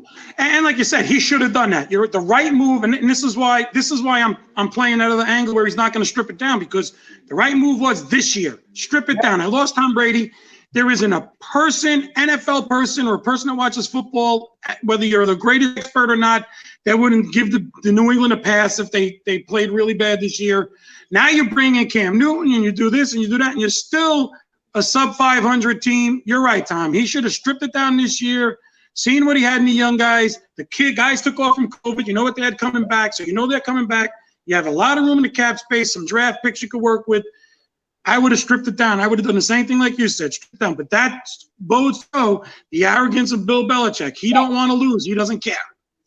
And listen, I don't care if anybody tells me there's no way in the world he wasn't competing with Tom Brady. He wanted to at least match what Brady's success was to show. And again, to me, at the end of the day, I get the fact that Brady went over and won, but Brady went to a team that had basically was a playoff team with a very bad quarterback last year, and added a better than competent quarterback, obviously one of the greats of all time. And Belichick lost one of the greats of all time and lost eight other starters. It wasn't a fair fight. Yeah, no, I agree. And knowing that and having that information in preseason, for lack of a better term, I know there wasn't one, but in before game one, let's say, because there was no preseason, knowing that information, that's like you said, he should have swallowed his pride and said, screw it. Let's strip this down. Let's work for draft picks. We got a lot of cap space coming our way, and let's see what we got in the young kids we got here so we know who we want to get rid of, who we want to keep, and what we need to draft next year. And I agree with you, Tom. He should have did that this year. Now he's going to have to do it next year. Maybe like you said, he just tries to build it and says, screw it. But he's in a bad place right now. Yeah, absolutely. Yeah, no, there's no doubt about it. He's caught in that crossroad that you don't want to get into. It happened with the Giants with Eli. It happens to a lot of teams because you don't, and it's because of the coach. Because you know, right. if he turned the team over to Josh McDaniel, then you kind of get that feeling you're building it, you start it. But Belichick doesn't want to start the rebuild for 2 or 3 years from now because you're right. He's not headed that way. But it's interesting. While Jeff's gone, before we go to the rest of the division, I want to go back to the Eagles a little bit because I really wanted to get your take on what you saw in the Sunday night game. Frank, first of all, there's 2 scenarios. If you're a coach and you're heading into the playoffs and the last game of the season, I believe you play your team and you go in full strength. But if you're a team going in and you got some injuries to your quarterback, to a couple of your key guys, I can understand taking a break. I get that. But if you're the Eagles and you're going into the offseason and your only reason to play that game is to spoil somebody else's season, don't you think the coach has the obligation, and the players also, to go out there and play 100% and not lay down? Absolutely. You play for pride. You play with pride. You put some pride in your effort. You put some pride out there on the field. And like you said, you play the game to win the game. That's the bottom line. I don't care. This tanking crap, that's a new thing to me. Yeah. You play the game to win the game, and especially you're playing your rival team. Yeah. You know what I mean? It's different if they were playing, let's say, Pittsburgh. It's like, all right, who cares? Pittsburgh's wrestling. Let's see what we got. And some of the guys, he was like, it didn't make sense to me, was he was sitting guys to see guys that had been on his rosters for a few years. If this guy was not on his roster for a few years, it's like, okay, play him. Who cares? The guy's been on for 3-4 years. You should know what he is now. Well, what I said was, if it was Wentz you were playing and you wanted to sit him to play Hurts in order to see that your number 2 pick is a guy or not, I can understand that. But you playing a guy who's been on your roster for 4 years or been in the league for 4 years and had 20 snaps, I think there's a reason why he hasn't played. I think you need to know all you need to know. You already know that he's not on the talent of the other quarterbacks on your roster. Absolutely.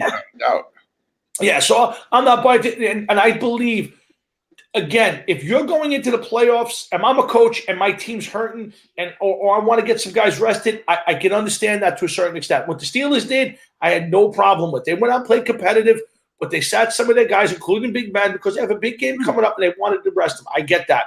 But the Eagles – I have no respect for Peterson. I think that was Bush, in my opinion. Because for Pittsburgh, it's like we get the 2 seed, the 3. What's the difference? Either way, we're going to Kansas City if we win our games. Right. You know, I don't blame him for, like you said, resting guys, sitting them out. Let's play. Let's live to play another day. With Pittsburgh, I didn't really have a big problem with it. You know what Ben Roethlisberger is? He's getting older. So you, in essence, because you don't get the bye week because of the way the playoffs are this year, you, in essence, gave Ben Roethlisberger a bye week. He's older. I agree. Jeff, can Sam Darnold, is there any way as a Jet fan, and Frank, I'm going to ask you the same question, as a Jet fan or a football fan, is there any way Sam Darnold can be on Jet roster next year? I hope not, Tom. I think that a lot of his confidence is gone. I don't think he has the ability to be the Jet quarterback. I think he would be a game manager at best in this league, and I just think he needs a fresh start someplace else. I would agree with that. And I don't think they could give him enough weapons to make him feel successful here. Not next year. It's something they should have been building on for a while, you know, and not just a left tackle. He should have had wide receivers from year one, something, and they didn't have them. I agree. I think it's too late for him here in New York. I agree, Frank. What's your thought from looking on the outside? Could he be on that roster? You know, you got the number 2 draft pick. It depends on what you're going to do there. I don't know. It's hard for him because, like you said, I think he's like you said, right now he's damaged goods. He's damaged goods right now. Unfortunately, Gates, the system he was playing, and like you said, they didn't give him anything to work with. He's got no confidence. And he's going to be the kind of quarterback, Jeff. You're going to get annoyed with this, but he's going to be the kind of quarterback they're going to trade him somewhere for a 3rd round pick, aka Ryan Tannehill with Gates, and then all of a sudden you're going to be like, "Holy cow! Where was that Sam Darnold?" Here, he's going to need that change of location, a fresh thought, and all of that. I know you're going to get new coaches anyway, but he's going to need a change of venue. Hard to disagree with anything you're saying. You know, New York is a different town than any place else. You know, you go out there as a rookie quarterback, your first pass, and the receiver drops it. You're going to be like, well, is this guy ready for New York? Is he capable of playing? Can he do it? So, you know, he has a lot against him already. The guy just did not play well. He didn't play well. He didn't give you no confidence in his game that he's the one. Now, everybody keeps saying that with the second pick, the Jets, they should do this, they should do that, they should whatever. The Jets should do whatever they think is best with the second pick. Absolutely. I think that there's plenty of other decent quarterbacks in the league. Don't forget, Baker Mayfield was picked number 1 a couple years ago, and Darnold picked number 3, and neither one of them may be with their team next year. Everybody says things about both of them. So I see no reason why not to take a chance with a quarterback at number 2. They're going to pick, depending on what coach you get and what system he wants to play. My guess is they'll get Wilson from BYU, or they'll take Fields. You're gonna have to see the coaches and what system he wants to play and which one fits better. But I agree with you. They got to take one of those 2 guys, get them on their roster, and even if you keep Sam Darnold on your roster as a backup for right now until you can find a place to move him, because you're gonna have to, like you said. Yeah, well, right now you're gonna have to try and build some. You're gonna have to hope in preseason you can build a little equity in him and show teams that he can play a little bit as your backup, to where a team might give you something for him. If they draft another quarterback at number 2, Sam Darnold has to be gone before preseason starts, because if not, you already have a quarterback controversy. Yeah, let me tell you something. Put a fucking uniform on you. I'll tell you. Like I said it for 2 years ago. I'll tell you the same thing I'll tell you now. Find me an Ohio State quarterback who in their history has come into the NFL and had the closest guy that had any success was Art Schliessner, and the guy got run out of for gambling.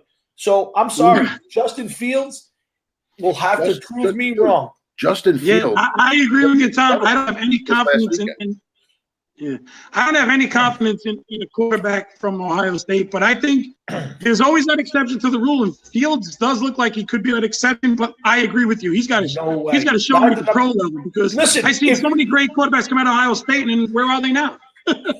Well, Jeff, I know you're going to make the point that how good he played last weekend, and I agree. He had a great game against Clemson. The guy showed me a lot of toughness. But what happened the week before against Northwestern? He was horrendous. He was horrendous. There's NFL quarterbacks that have bad weeks. And there's NFL quarterbacks who've had great weeks. I agree with you. Justin Fields is the one thing you have to remember, to me, all right, is that he's – all right, you can't say a different kind of quarterback because there's quarterbacks are all over the league like him. Yeah. But he's also a running quarterback. He doesn't just do it with his arm.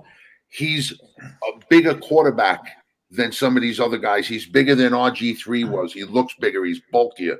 He's not as big as a Cam Newton or a Roethlisberger, but he's a big boy. He's a little tank, this kid. I agree with you. I've watched him play.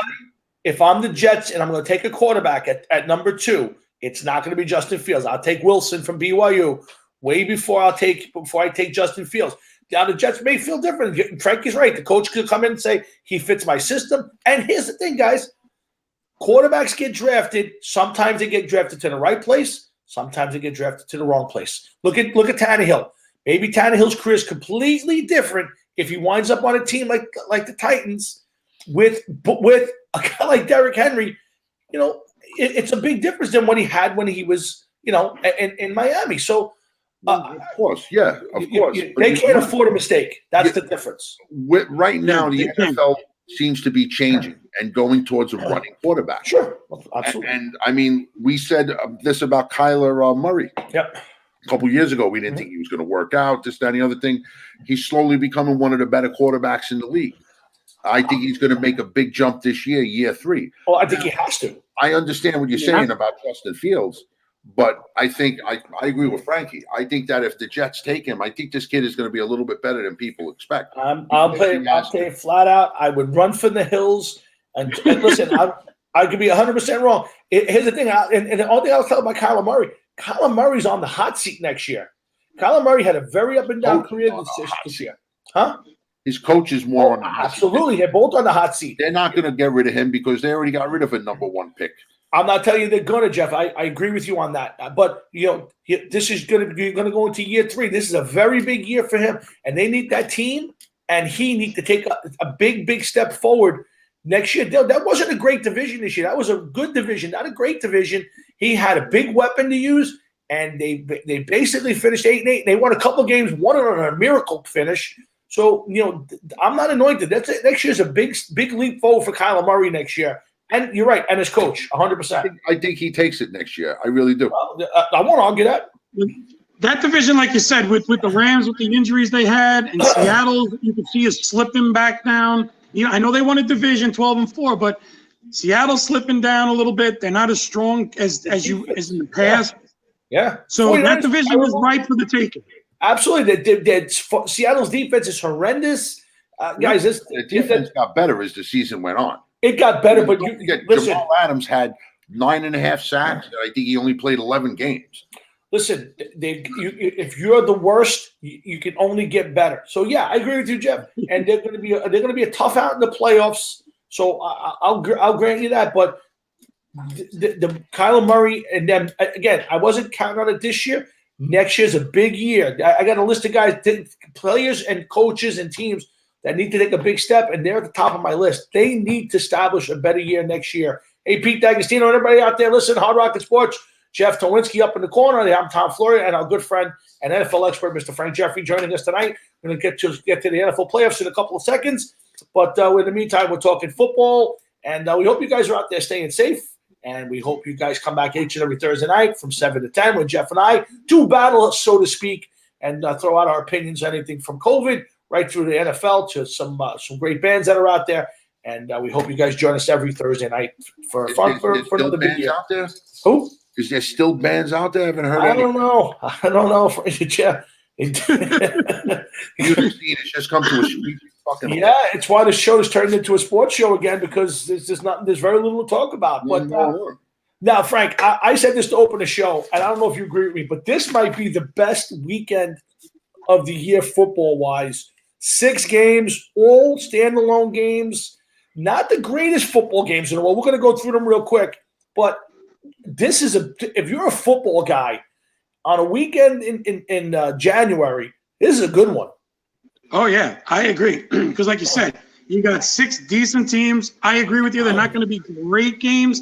Yeah, you never know. Some of these teams may surprise you and have exciting games just because of the competitiveness of it. But I agree with you. 3 games on Saturday from basically 12 o'clock tomorrow Saturday afternoon till you go to bed, and the same thing Sunday. You could just watch football, some wings and some beers, and enjoy the game. If you're a football person, this was a good weekend. Yeah, hey Jeff, this is the first week. This is the first year where we have 6 games instead of 4, because we have the additional 2 teams now, and the 2 of the division winners no longer get. It used to be 2 teams get a bye. Now it's only 1. Do you think it's too watered down? Looking at the teams that made it and the records, do you think this is a good thing for football, or do you think that we should go back to kind of making it more interesting for teams to win it and get in? You know, Tom, I won't know. I can't do an answer on that until after we get a little deeper into the playoffs and we see how it pans out. I could go either way with it. It could be a good thing and give you an extra team that maybe was coming on hot at the end of the year, right time of the year, and maybe normally wouldn't have made it, or one of those teams that, because they lost a game earlier in the year that they just couldn't get the wild card, so now they're getting in. But then again, you're right. It could water it down. Maybe a team that would normally get the bye in the first round. It was kind of imperative for them. Maybe their quarterback was injured, or they were waiting for some players to come back off an injury or something like that. And now they have to play, so it pushes them back a little bit. So we'll know a little bit more as we get deeper into the playoffs. But I like the idea. Right now, I like the idea of it. Frank, what's your thought? I like it. And in the AFC, at least, you got teams that are all winning. I mean, Dolphins were 10-6 and didn't make it. Yeah. So in the AFC, you've got good competitive teams that were right there. The NFC, you got Washington and you got the Bears at 500, but the Bears can surprise you with their defense. But, like you said, I like it. I like to see how it pans out. A couple of extra teams. You know what? You know what the owners are looking at. If this works out this year, we're doing it next year because the dollars are there. Yep. Oh, yeah, this is dollars. Now, let me ask you guys this before we get to the matchups and we get Frankie going. Okay, I think the NFL has done a nice job this year getting through COVID, getting all the games in. There was a couple of rough spots. Games got moved around. We're playing games on Tuesday and Wednesdays.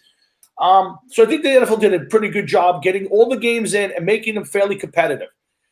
But now here's where I kind of think the NFL is kind of skewed a little bit. There was some talk that the Saints game was going to be a Saturday game and not a Sunday game.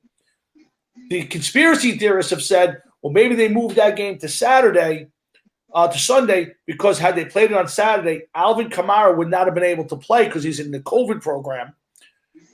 Guys, let me ask you this.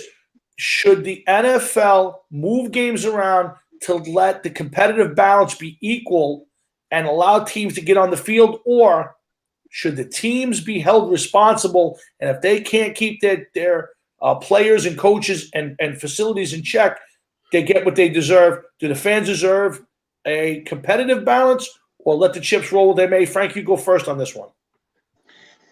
Well, I think the fans deserve the competitive balance of it. However, having said that, injuries are part of the game.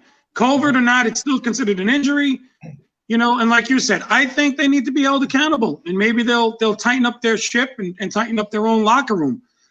I understand. I like the competitive balance of it as a football fan, but with the nuts and bolts of it, I look at it this way. You're also changing, like you said, when you move the game from Thursday to Tuesday and what have you, you're also changing. Football players and any athlete, they're very repetitive and they have schedules and they're very regimented.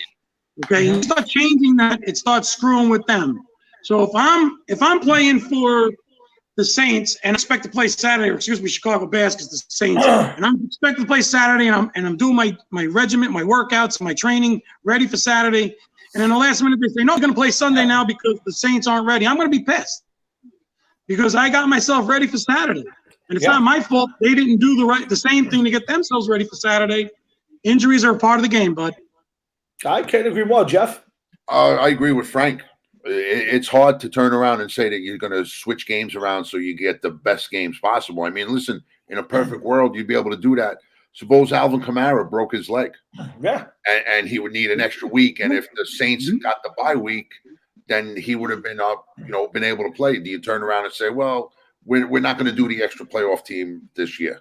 Well, we're going to wait till next year. They wouldn't do that. So I don't like the idea so much. I mean, if you're a fan of the Saints, I'm sure you love the idea. This year where one of your top players comes back and right in time for the playoffs and plays for you. But yeah, I agree with Frank. Let the chips fall where they may. And if you guys are good, you guys are good. If they're not good, so be it. Maybe they shouldn't get punished for something like COVID because the entire world is dealing with it. But I do understand what you're saying. If you know what's coming up, you make sure you stay healthy. Do what you can, limit your exposure to other people, and you get ready for the game where it counts. I mean, and we have an example of where it hurts a team. Look at the Pittsburgh Steelers. They were perfectly healthy to play. They're on an 11-0 run. They're doing all great. Now all of a sudden they run into these teams with COVID. They move their game from here to Tuesday to Thursday or whatever to Wednesday. And then all of a sudden they lose 3 out of the last 4 games because they had 2 weeks towards that end of the season where they didn't play.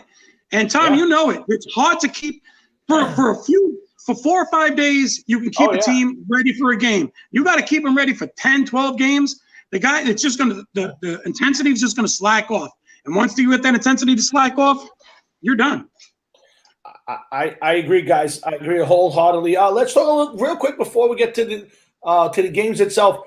Stefanski, the coach of the Bucks, is out. The Bucks haven't been in the playoffs since 2002. Sorry, the Browns, not the Bucks.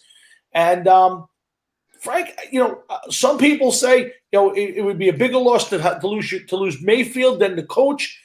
As a guy who's played and coached in the league in football through his whole life, how big a disadvantage is this for the Browns this Sunday? In today's day and age, if you were talking about in our era of football, it's huge. You don't have the coach on the sidelines because you need the plays to come in. He needs to work with the offensive defensive coordinator. You need a lot of scheming. There's a lot of things going on. That the head coach has the oversee of all of that, and he could put it all together. Everybody's bringing the ingredients to the table. The head coach is cooking it and putting it all together and making it a team. And in our day, big deal.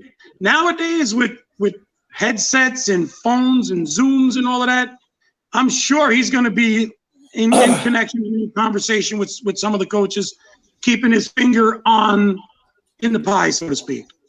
So I don't think it's as big a deal as you think. Losing your starting quarterback is way worse. I agree. Jeff? I agree. Yeah, because he could still coach someplace else without a doubt. Right. I don't know if he's allowed to be felt. Yeah, I mean he can coach all week. I think during the game, I don't believe he's allowed to be part of the playoffs. That I don't know. I don't think. Yeah, I don't know. Could he be on the phone with the coach in the booth and be? Anything's possible, Jeff. I don't know if it's allowed, but I do think that losing your quarterback or something that's much worse. I don't believe in today's day and age it'll be that big a deal. I think teams have done a really good job this year on planning. I listened to somebody the other day. One of the coaches were on, and they said they went through every different contingency all year. They down to like the top 3 coaches would be out, and the defensive coordinator had to call plays, during the game, offensive plays during the game. So they've worked it all out. So I think it's not. I don't think it's obviously it's not as big as losing your quarterback. I think that, guys playing in the game, but you wonder if during in a big spot in the game, and again, Stefanski's still a young coach. Whether or not the guy misses something. Did he miss calling a timeout? Does he miss a play challenge? So. That's the only thing I would say. It could come back to bite in the ass. I hope it doesn't. I like to see a clean game. But let's go through the games a little bit. so we don't keep Frankie on the phone all night. I love having him on. I can keep him here for days. He knows how much I love talking football with him and getting to meet him and Jeff. Same here, General T. Same here. All right, so let's run through these games real quick, guys. Jeff, first game on Saturday is Titans-Ravens, which should be a good football game. I think Titans have a very bad defense. Obviously, I think the guy who should win the MVP, Derrick Henry, he's a force and a half. The Ravens are a run team. I don't think a great defense. Jeff, I like the Titans in this game to win a close one, and I think that, again, until Lamar Jackson proves me differently, I don't think he comes up big in a big game. No, I don't think that. I don't even think it's that, Tom. I just think that he's having an awful year, Lamar Jackson. I think if Henry runs the ball and the Titans control the ground game, they'll win the game without a doubt. If they let Lamar Jackson run wild, well, then it'll be over. Lamar Jackson does not have to beat a team with his arm. He could beat a team with his legs. So it's just a matter of keeping the Titans offense on the field. And they could do that with Derrick Henry, just control the clock and everything, and they should be able to win that one, I feel.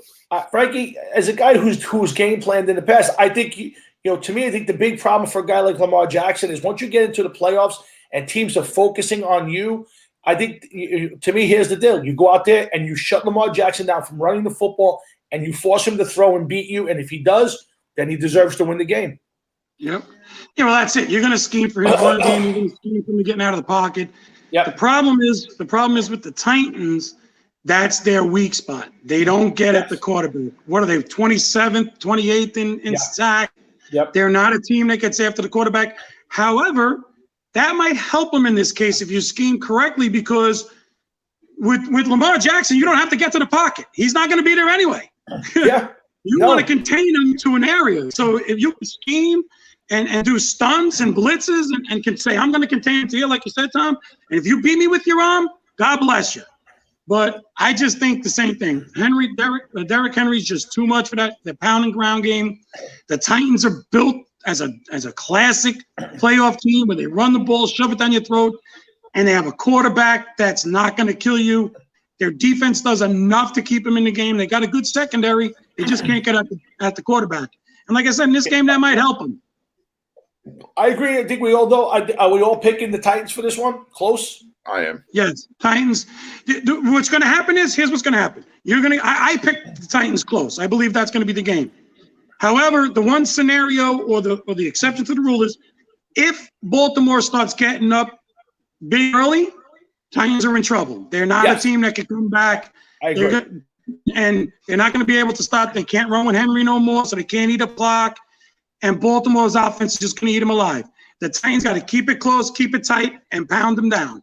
I agree. I think they'll win close. I agree. The second one's an interesting matchup. Teams playing each other twice in 2 weeks. Obviously, it wasn't full strength, and it was a kind of a meaningless game for both teams. Oh, it was a meaningful game for the Browns. The Steelers didn't take it that way. Steelers-Browns is an interesting game. The Steelers 11-0 and then bottomed out. The Browns have been an up and down, but a more up team. First time in the playoffs in close to 20 years. If I'm picking this game, I'm taking the Steelers. I don't like Tomlin in these games. I also have some concerns. I think Big Ben has caught up to his age.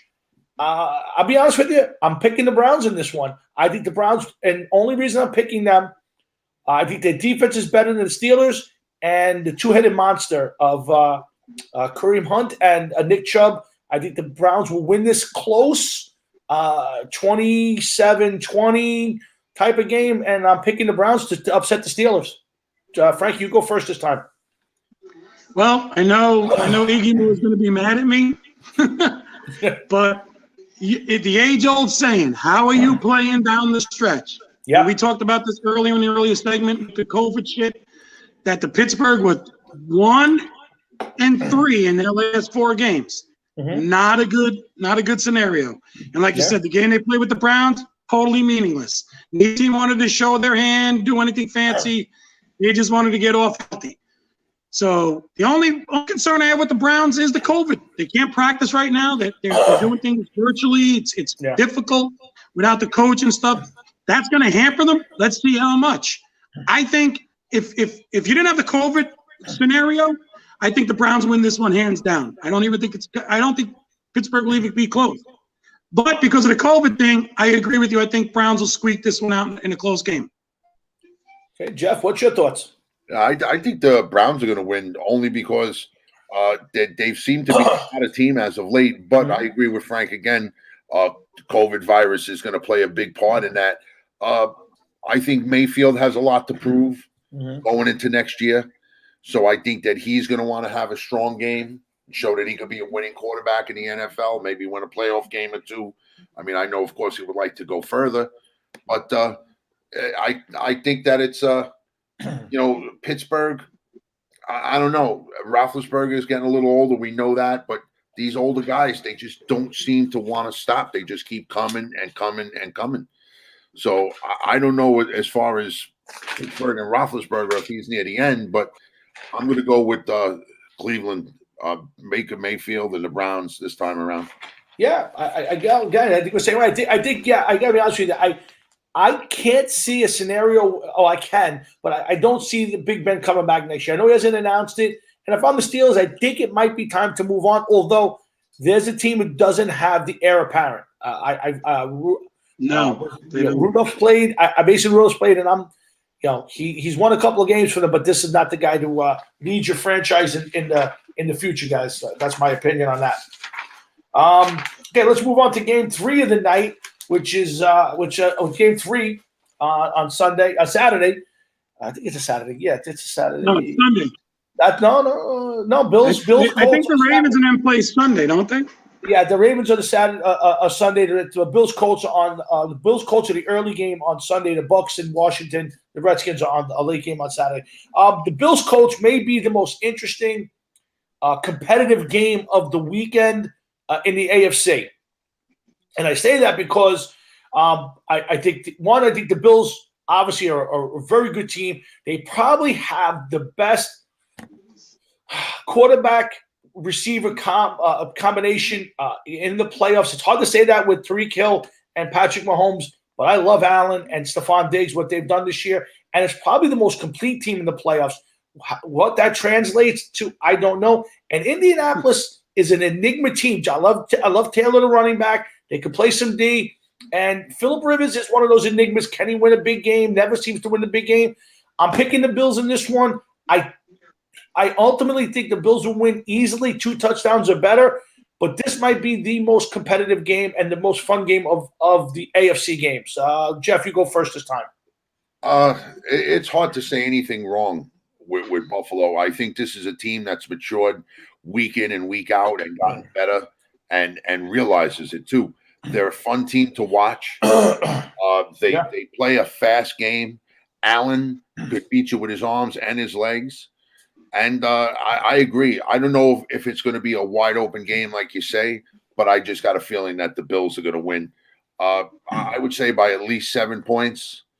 But, whatever. As hot as they get, they could win by, double digits easily.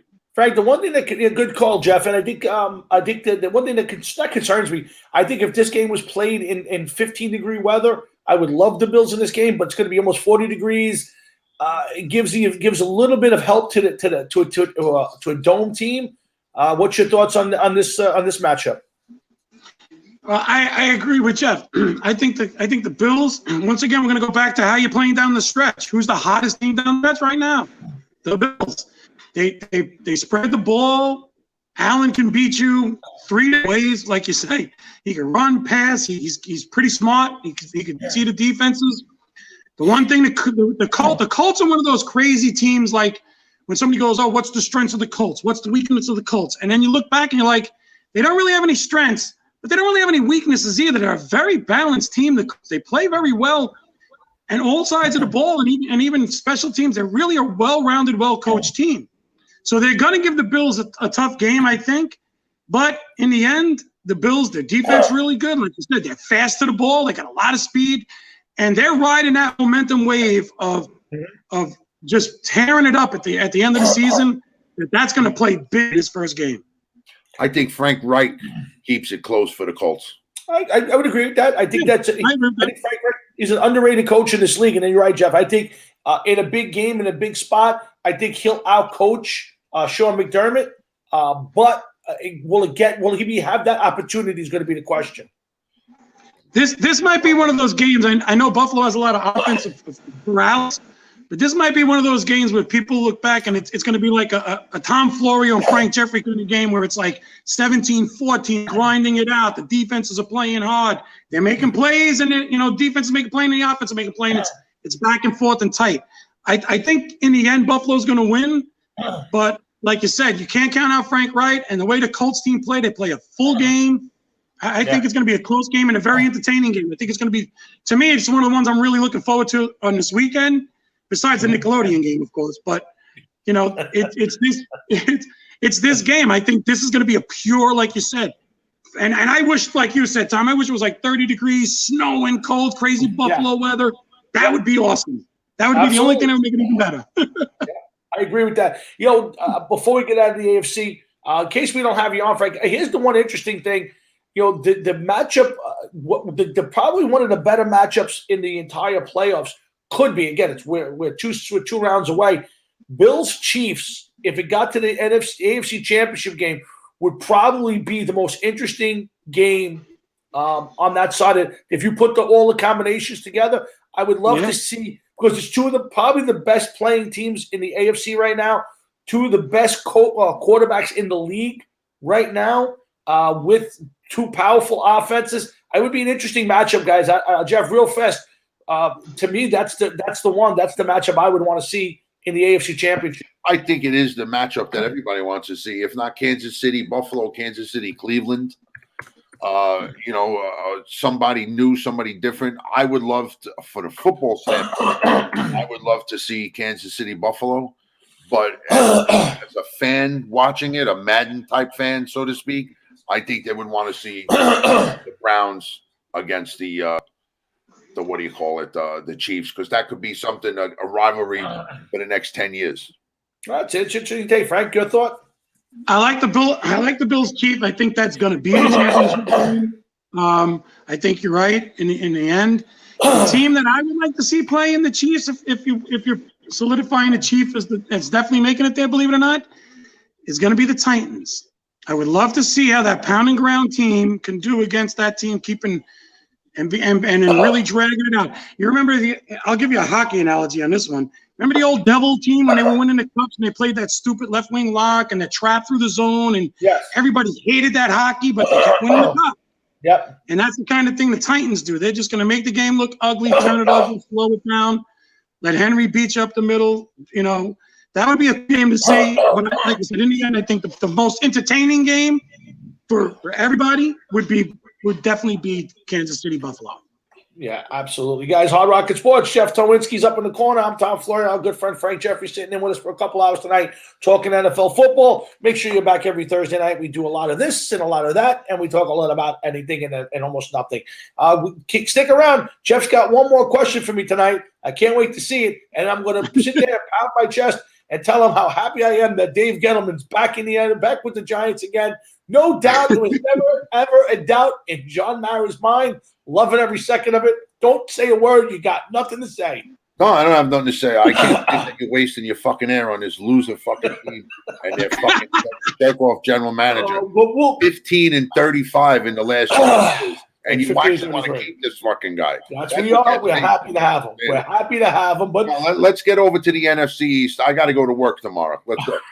All right, let's go over to the NFC football. I'm going to start with the Saints and the Bears right now. I think it's the least attractive matchup for me. But here's one thing that's going to be interesting. How do the Saints play? The last few years they've had great regular seasons, and then they'll jump over and not produce in the playoffs.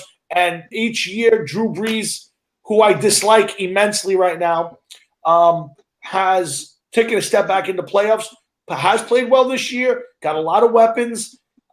They could be the one team that can unseat the Packers in the NFC. I'm not really sure, but I'm going to go into this game. I don't think the Bears will stand a chance. I think the Saints will run away with this game. I think it'll be probably one of the most uncompetitive games of the weekend. So I'm picking the Saints, unfortunately, in a route, maybe a 31-10 game if it plays out the way I see it. Frank, you go first this time. Yeah, I gotta agree with you. I don't know why they made this one the Nickelodeon game because, like you said, it's probably the least competitive game. You're gonna show these kids this kind of crap, but I think the Saints are gonna walk away with it. They got too many weapons.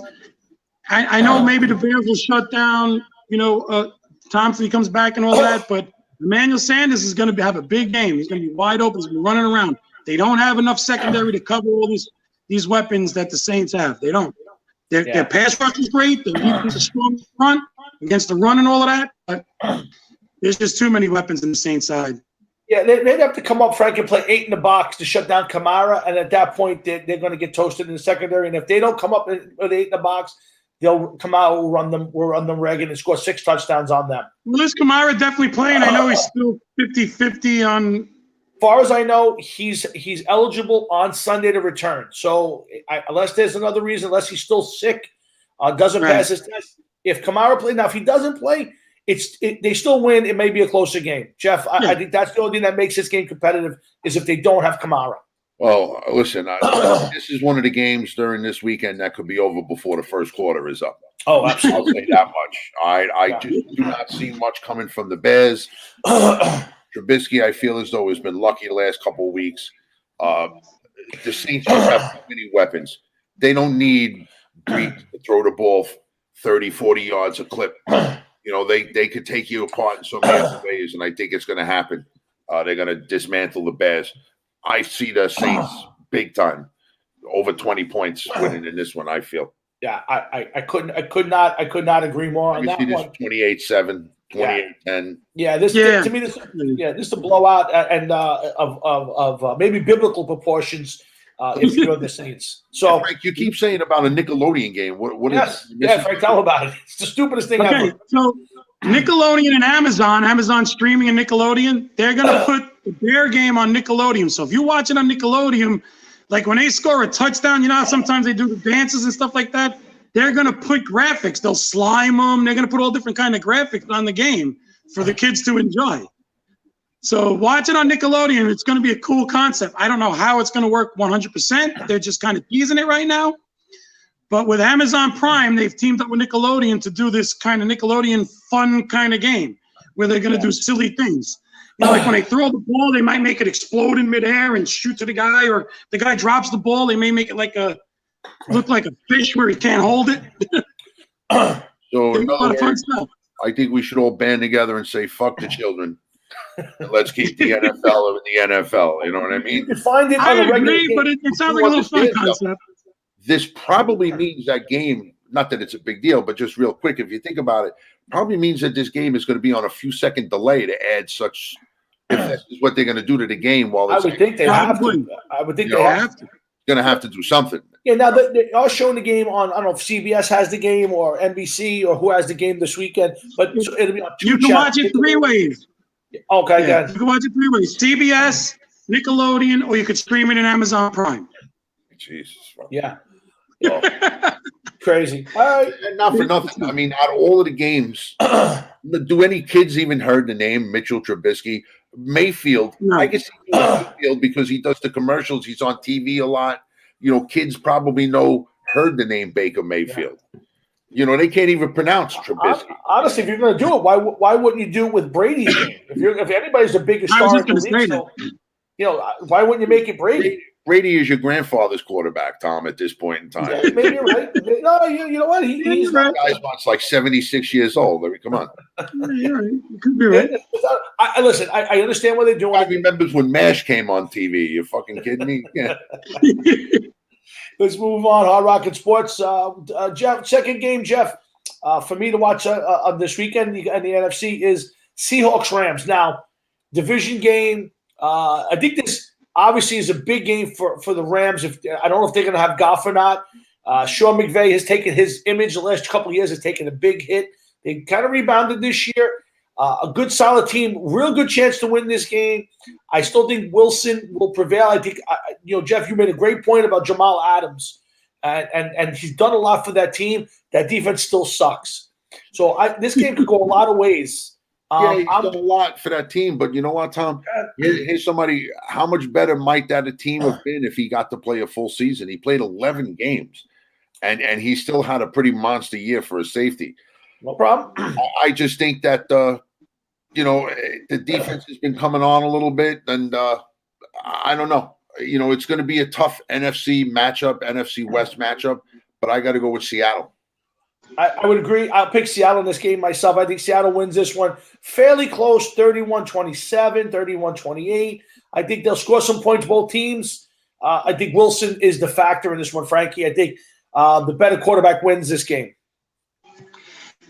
I agree with you on most of that. The thing is, it's all going to depend on what God does. If he's back and if he's playing and he's good and he's on point and Woods is getting open and he's got his weapons all together, I think that's just too much for that Seattle defense. I think the Rams' offense is too quick. Their defense is strong enough to contain Wilson. I think the Rams have a shot of upsetting them and beating them here. But it's all, like I said, having said that, it's all going to be, like you say, quarterback play. Yeah. If Jeff Goff is back to playing well and he's fully back, I think the Rams are going to give this Hawks a bad time. If he's not, then like you said, a push come to shove at the end, Wilson's going to pull it out for them. Yeah, 100%. I think we've been pretty much on target, all of us along the way. I think we've agreed on 5 out of the 6 games. Last game for the weekend, or again, it's probably I think it's the Saturday night game. Yeah, it's a Saturday night game. Yeah. So here's the interesting part of this. There's a couple things. One, there's been a little bit of trash between Chase Young, who's the fine defensive lineman for the Redskins, who was a alumni, obviously, of Ohio State, and then of course a little trash talk with Tom Brady, the elder statesman, the GOAT, again a Michigan alum, two rivals. I don't think Washington stands a chance, especially if they're talking about rotating quarterbacks. The only chance they got is to harass Brady. My only problem with that is they don't have enough offense to scare anybody. I think this game turns into a laugher. I hope it does. I dislike Ron Rivera. Riverboat Ron annoys me and pisses out of me. Now, listen, the guy went through a lot of stuff this year and did a spectacular job, and I commend him for everything that he went through. I hate the Redskins. I dislike them. It's not only that. They also, and again, I understand Daniel Snyder. He caved to the pressure of changing the team name. So for that, I got to root against them. I'm a Brady fan. I think the Bucs win this one. I think they win it easy. I think Brady goes out there and pounds them just to show to announce his presence with authority, as Nuke LaLoosh would say. He'll announce his presence with authority. I think they win this game 38-20 in a laugher, and Chase Young is a non-factor at the end. So I'm picking that. Frankie, you go first this time. Listen, again, you've been in the locker room with guys. You know sports. You know what it's about. You don't give the GOAT bulletin board material. You don't do it. Absolutely. Big rookie mistake. Brady might have cruised and had a mediocre or a little bit above average kind of game. Now you've just poked the bear and said, okay, Michigan boy, let's see what you got. And guess what? Bad move. Because the best thing that happened to Tampa Bay, I know you're going to think this is crazy, was Evans getting hurt last weekend. And the reason why that was the best thing that hurt, he didn't get hurt where he's out for the rest of the season. He got hurt where they put him on the side and rest him. He didn't tear nothing, a little sore. The reason why that was the best thing that happened to them was it gave Brady a chance to show what him and Antonio Brown can do. Yeah. You tell me, I don't care how many people you got in the secondary, how you're going to cover Godwin, Brown, and Evans is back now. So how are you going to cover them 3 guys? Not that team. They have no secondary. Their only chance is to get in Brady's face. Yeah, and guess what? You're going to see they're going to start out. The only reason why I don't think this game will be over in the first quarter, and maybe I'm wrong, is to slow the pass rush down. I think they're going to start pounding them a little bit with Leonard Fournette. And as soon as they get them guys cheating a little bit towards the line, Brady's going to start hitting them with them slants with Godwin and Evans with them hands. Yeah, Godwin too. You forget it. You're done. Then he's going to go over top with Brown. You can't defend it. You're not going to be able to do it. I would agree. Jeff, any thoughts to poking the bear? Do you think at this point in his career, do you think Brady needs any more motivation than proven Belichick, or is he even playing with any chip on his shoulder? I'm sure he's going to be playing with a chip on his shoulder. I hope Chase Young sacks him about 17 times and breaks his leg. That would be the ultimate for me. And this way, just put this man out of the That's NFL. the Jet fan in you, Jeff. We got you. Listen, I feel the same way. I will be that way. I don't care. Yeah. I don't care if he goes up to Canada to finish his career. Fuck him. I hope he gets knocked out early. Do I think that Washington stands a chance? Definitely not. I think it's going to be Tampa Bay, but I want to see that defensive line beat the shit out of Brady while he's in there. That's the one thing they could do, guys, is they could beat up Brady and that team for the next opponent. Now, real quick, so we're all the same. I think we've all picked the same games. We're all on the same page. Real quick before I let Frankie go, we had him on probably way too long, but I love having him. That's all right. I don't mind. I love talking to you guys. The second week, and I hate they jumped the second week, but it really, if the favorites all play out the way we see it, the second round games, game number 1, you would have a matchup of Rodgers versus Brady. And game number 2 would be Wilson against Breeze. There's 4 potential Hall of Famers playing in the second round.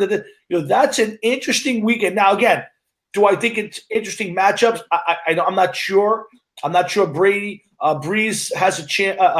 Can't kick the shit out of Wilson in the Seahawks.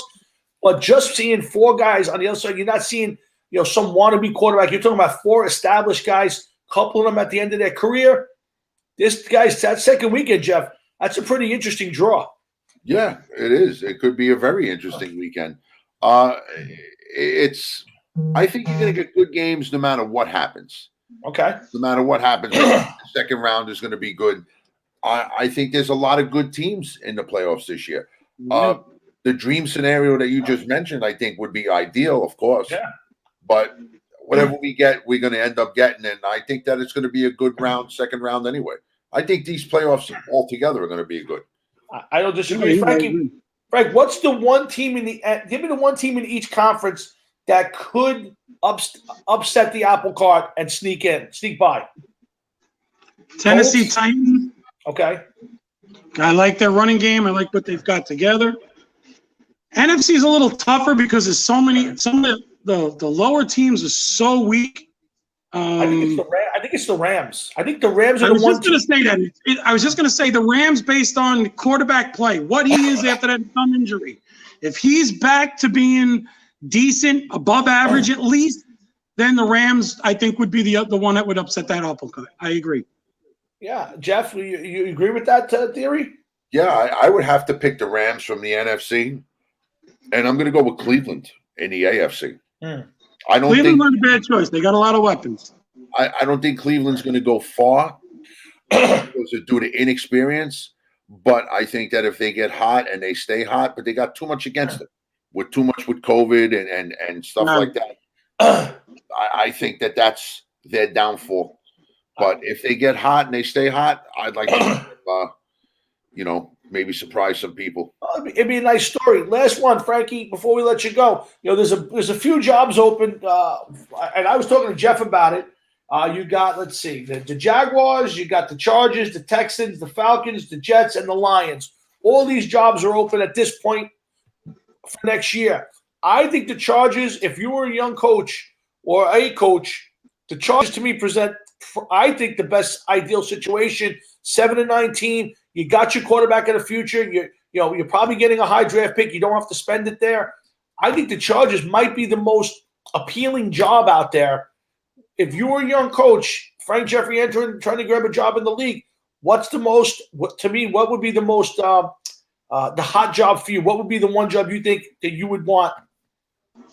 I'd have to say San Diego. They have a lot of core pieces in place. Matter. Oh, that was funny. What's the matter, Frank? What the hell happened, Jeff? I think he went into a wormhole or something. I don't know what happened. He went into the StreamYard wormhole. That's it. He's gone. He said that was funny. I don't know. I'd like to know what was funny. Something came out of the screen and got him, man. He's done. That's it. He's gone. Yeah, he's gone. Frank's now. world just went. And that was it. Swallowing him up. You're never gonna see him again. I think Nickelodeon must have got him, Jeff. You know? Nickelodeon might have been your friend Matt's comment, I guess, when he said Titans defense stinks, Frankie. Yeah, maybe that was it. I don't know. He was there and gone. Something was very funny. I'll have to call him tomorrow and find what was so funny. And Matt's right. I think it's the Chargers. I think it's easily the Chargers are the best job out there at this point. I know you disagree with me, but I just don't see. It's not so much. I don't disagree with you. Okay. I disagreed before when you said that it could be the team that takes the biggest jump. Yeah. To me, they're 7-9. Unless this team they're going to have to for me to say that they made the biggest jump, they're going to have to be 11-5, 12-4. Mm-hmm. For me to really acknowledge that they made a big jump. I think they'll go 10-6. Justin Herbert was playing great. Herbert, whatever, however his name, was playing great. You know, he did good, set a rookie record for touchdowns. So, you know, he's no slouch. No, I just think if you're going into it, if you're the Texans, you got Deshaun Watson. If you're the Lions, you got Stafford. If you're the Falcons. Now the Falcons is another job. You do have Matt Ryan. He's a little older, but you got Julio Jones. You got Ridley. You know, so that's not a bad team. I'm not a fan. I don't think their defense is worth shit. I wouldn't want it. But you know, you have the Jaguars. You have the number one pick in the draft. You know, the Jets came on at the end. I think their defensive lines have made a big leap. I think their defense might not be terrible. So there's some attractiveness there. There's a lot that has to be done for the New York Jets.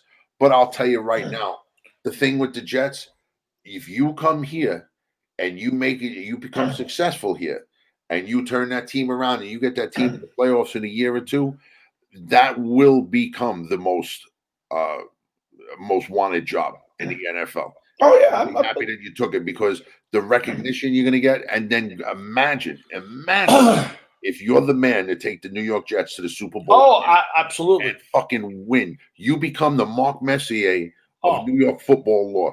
Absolutely. Joe Namath aside. You just moved Joe Namath aside. I agree with you. Listen, I got to bring Frankie back on because I got to find out what was so funny. Ready? Go ahead. Right, what happened? I don't know. Out of nowhere, the link just dropped. I don't know what happened. Yeah, but anyway, what I was going to say, and I heard Jeff say about the Jet job, that Jet job is the next coach is going to win you a Super Bowl. This coach is not going to do it. You got too many holes. You got too much to build. For 1,000 years, the next one. Tommy will tell you, Tommy's in the construction industry. He always say that to the guys. I'll take you to the next big job. That's it. You know, here's the thing. It's any time. You know, you never know what you're going to get. I just think if you're the Jets, you cannot go with the next hot assistant. You got to find an established coach. Yep. Now, listen, McCarthy hasn't worked out really well in Dallas. I thought he had a piss poor game last week. I thought he coached terrible this year. COVID, I'll give him a pass. You know, who's the guy? I don't know. I just, if I'm the Jets, I would want to get myself in a guy who's at least done something. Listen, now I would run to Bill Cowher's house and throw pockets of cash at Bill Cowher because that's the kind of guy you need. For 3 or 4 years, you're bringing a young guy to learn under him. To me, that's the guy. I don't know if you can get him, but I would tell him, what's the dollar? What's the amount of money that gets you here? Yeah, Matt, I agree, Tom. Yeah, I think Matt's saying Eric Bieniemy, and I got it. But what's the guarantee that Eric Bieniemy is going to be that guy? You know, we hear it every year. This is the guy. He's going to be the guy. One time, if the Jets get Eric Bieniemy, it's going to keep the fan base happy. Yes, agreed. But you don't think Bill Cowher would make them happy though, Jeff? If you as a Jet fan heard Bill Cowher was going to coach your team for the next 3 years, would that make you happy? It make me happy, but I know it's not going to happen. But I'm just saying is. I understand Bieniemy is the hot guy. He's the guy. He coaches the offense of the Chiefs. But at the end of the day, if I could get a Bill Cowher type guy, yeah, of course, I would love to see. You want to take a page from the Raider playbook, bring back an established guy, change the whole mood of the locker room. Not only the locker room, the whole place. Your whole facility, change the whole thing, get that mood, get a winning atmosphere. Me and Tommy talked about this earlier in the show. Establish that winning atmosphere, get people engaged in what you're doing, Get a guy like that. I agree. The Jets need a guy like that. You know, like take a page out of the Raiders book. That's all well and good, but who is that guy? That's the question. That's the thing. That's the question. Okay, That's the $1 million question. You can't take a team that was 2-14 and say, "Okay, come on in, coach. This is all yours." He's going to be, what the fuck you giving me here? Well, if you're the Jets, I agree. If I'm Woody or Chris, whoever's pulling the strings, you know, the first thing I know they're talking to Marvin Lewis and they called the enemy and they're doing all the right things. They're tapping all the resources. There's a few doors I would knock on. Obviously, Cowers. You know, I think Cowers, you got to at least knock on the door.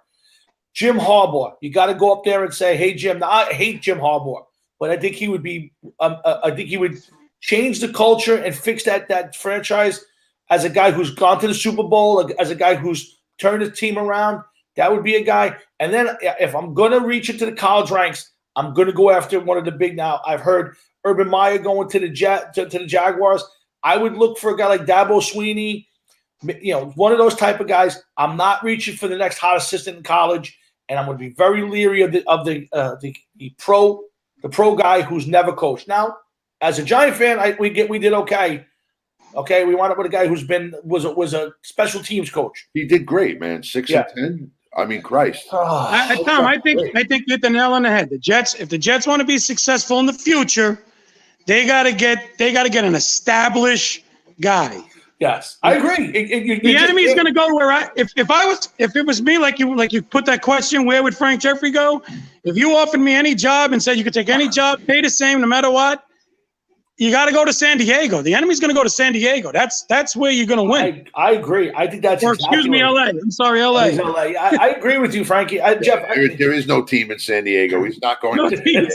No, but you know, it's a team that was competitive this year, and you already have if you're the enemy, you're saying to yourself, okay, the Jets have not done well. You know what leads me to believe that they're going to do well, and they got second pick in the draft, and I'm not sure if anybody after Trevor Lawrence. I see a guy up there. That's the guy. Now, maybe the Chargers want somebody else, but if he's offered that job and he has his choice between all of them, I think he takes that job. I think he takes that job too. Yeah. So you're going to work with that, like you said, that, and especially being, my feeling is you've got your franchise quarterback there right now. Right. That's the biggest piece. That's the big piece. You can work around anything else. You do got some other pieces too. You're not, they like you said, they played decent. They weren't scraping the bottom of the barrel. Nope. You got some pieces there that you could work with. If you're the enemy, you could work with those. Absolutely. It's going to be interesting. Frank, before I let you go, 2 quick questions. Give me the playoff match. Give me the Super Bowl matchup, right? In case you can't come on between Jeff. In case you can't come on between now and the Super Bowl, which I'm going to make you come on. Give me your probable picks for the Super Bowl. My probable pick for the Super Bowl, I'm going to go with my heart. I'm old school guy. I really want to see Green Bay, Kansas City. Oh, matchup of Super Bowl one. Nice. That's it. Correct. Nice. I mean, I think Green Bay is going to be fine. I think they'll make it there. The toss-up's going to be, what does Buffalo do when they finally meet Kansas City? Yeah. Yeah, I don't think the Chiefs are a lock to get there as they were last year. I think they're still a good team, but there's some chinks in the armor, and I think they're beatable.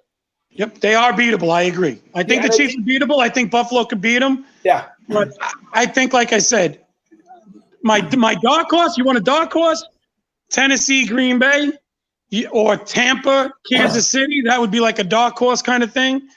If you want. What I really think, Green Bay, Kansas City, or Green Bay, Buffalo. That's going to be. Yeah, I tell you the truth. I like Buffalo. And here's why. I think Buffalo can run the football. They play good enough defense, and they can score. Yep. I do believe. My pick is going to be the Chiefs. It will not surprise me if it's a Bills-Packers Super Bowl. That's exactly how I feel. Yeah, Jeff and I seeing that Bills-Packers, that'd be a good game. Yeah, I do. And Jeff, the Bills are the one team, even more so than Green Bay. I got to be honest with you. I think the competition for the Chiefs is in the AFC. I think the Bills are a complete enough team and have enough scoring firepower that they can keep up with the other side. The Packers can keep up with the Chiefs scoring, but their defense is not nearly as good. I think if I was going to pick an underdog to beat the Chiefs and dethrone them, it would be the Bills. I still, if I'm picking it at this point, and we'll do it now. I'll do mine now. I'm going to say Packers Chiefs for the Super Bowl, but it would not surprise me. Yep. So I'm the same way. Packers Chiefs for the Super Bowl. Like I said, the only thing that could change that is if the Bills upset the Chiefs. Then I can see Packers Bills. Yeah, absolutely. I could see Packers Bills, Packers Chiefs, maybe Chiefs Saints. Yeah. I think it's going to come down to the 4 top teams. Mm-hmm. The Saints, Packers, Bills, or Chiefs. Either one of you guys think that the Bucks have a chance to play at home in the Super Bowl? And either you guys give them a chance to get there? God, I fucking hope not, man. You're gonna laugh, but yeah, I think they have a shot. I don't think they're dead in the water. I think they have a shot. The tough part for them is going to be a Tampa Bay team does not do well in Green Bay. What are they like? 4-100 and under 40 degrees? Yeah, but you have a quarterback now who's played in that kind of weather. So, it does give them not an advantage. I would just say it does narrow the gap a little bit. But listen, like Jeff said, he played in that weather 30 years ago. Once you leave New England, that's it. You go down to Tampa Bay, that's it. Tommy, look at me. Tommy, I left New York. I'm down in Florida. I can't go back up to New York. I'm freezing. It's true. You know what? It's a good point. But listen, that would be an interesting matchup. For a championship game. Obviously, it can't be the championship game. They'll play each other next round. But listen, here's the script. And Jeff, and here's the one thing you're going to hate with Tom Brady's luck. Could you imagine him sliding into the Super Bowl in Tampa with a chance to cement the career? Boy, that would be crazy. Oh yeah, that would be. Dude, I pray this guy gets injured every play, every fucking play, and it's not even a career-ending injury, but just enough like a life-altering injury. You know what I mean? Like one leg is going to be not career-ending. One leg you don't even live anymore. I want him to live. I want him to know about it. I want him to have a wooden block on the bottom of one shoe or something because his leg is shorter than the other. That's what I want. It's funny. I would have thought he was done after last year. When the way he played in that Tennessee game, he looked like he was 200 years old, and 40 touchdowns this year, guys. It's hard to knock the guy. Listen, I'm going. Listen, Tom, I'm in the same boat as Jeff. I'm in the same boat as Jeff. I can't stand the guy for all the years of being a Miami fan. Can't stand the guy, but you got to give the devil the due. Well, Belichick, who they said is the greatest coach, didn't make the playoffs in 12 years without Brady. Tampa Bay hasn't been in the playoffs for 12 years now, making it with Brady. You got to give him his due. I'm telling you right now, Tom Brady has sold his soul to the devil a long time ago. It's the only way. It's the only reason. Reason.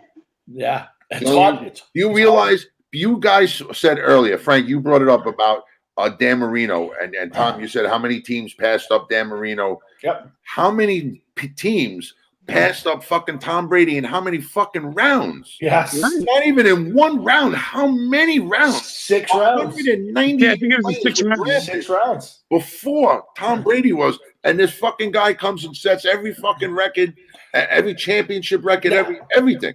Now, listen. Because you know why, Jeff? I'll tell you why. And Tom will tell you this. Playing with the Panther team we played with. We may not have had the best and the most skilled guys, but heart, determination, and somebody saying, you're not that good. We played teams back then that had 6, 7 advanced all-stars, the best high school players in the island, and we beat them. Yeah. And we were just regular guys, so to speak. Yeah. Because we had the heart, the determination, and we had the will to say, I'm going to prove to you that I'm better than you think I am. And that you put that chip on somebody's shoulder that has some talent, you'll see how far they can go. And that's what Tom Brady did. Well, Tom Brady don't have a fucking chip on his shoulder. He's got every rule under the fucking sun to fucking. I'll tell you one thing. People compare that to the Marino thing, Jeff, like you brought up. And here's the difference. Marino in college was a great player who should have been the top 5, maybe top pick in the draft. Talent-wise, he had that stigma that people thought he was some sort of drug user. Right. The difference with Brady was Brady wasn't even a full-time starter at Michigan. He was with Drew Henson. Platoon starter. Yeah, he was a platoon star. I watched. I was a fan of. I'm a big Michigan fan. I loved Brady in college, because he was a quarterback. But he wasn't even a full-time starter when he came out. Nobody thought 2 seconds. You ever watch Brady's time in the combine in the 40-yard dash? You could have timed it with a calendar. Yeah, exactly. You could use a sundial. Exactly. But like Frankie says, things sometimes happen. Sometimes inside a guy. I think that was a throwaway pick for a guy like Belichick, and it turned out to be probably the greatest pick of all time. Yeah, and the funny thing is, I'm still going to say Marino is the better quarterback. You know why I'm going to say Marino's a better quarterback? Well, Why? Brady's pretty good because he threw to 2 midgets. Oh yeah. Cooper and Clayton were only 5 feet tall, 5 feet something. They were midgets. Still say Dan Marino is he's the one quarterback. If you said to me, give me one quarterback, you could go back and watch throw the football again. Dan Marino was my favorite to watch throw football. If I could go back in time in the NFL, I would go back to the hit that fucking almost killed Drew Bledsoe. And I would have benched the linebacker for the Jets for that one play. That's what I would have. Who that was? Who was the guy?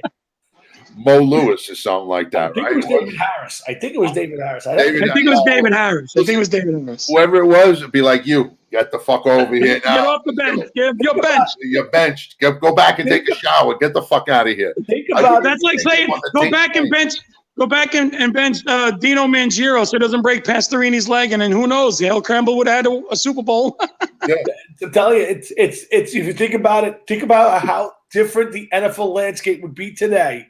If Bledsoe didn't get hurt and Brady didn't get the chance to get on the field and play that year. 2 words for you.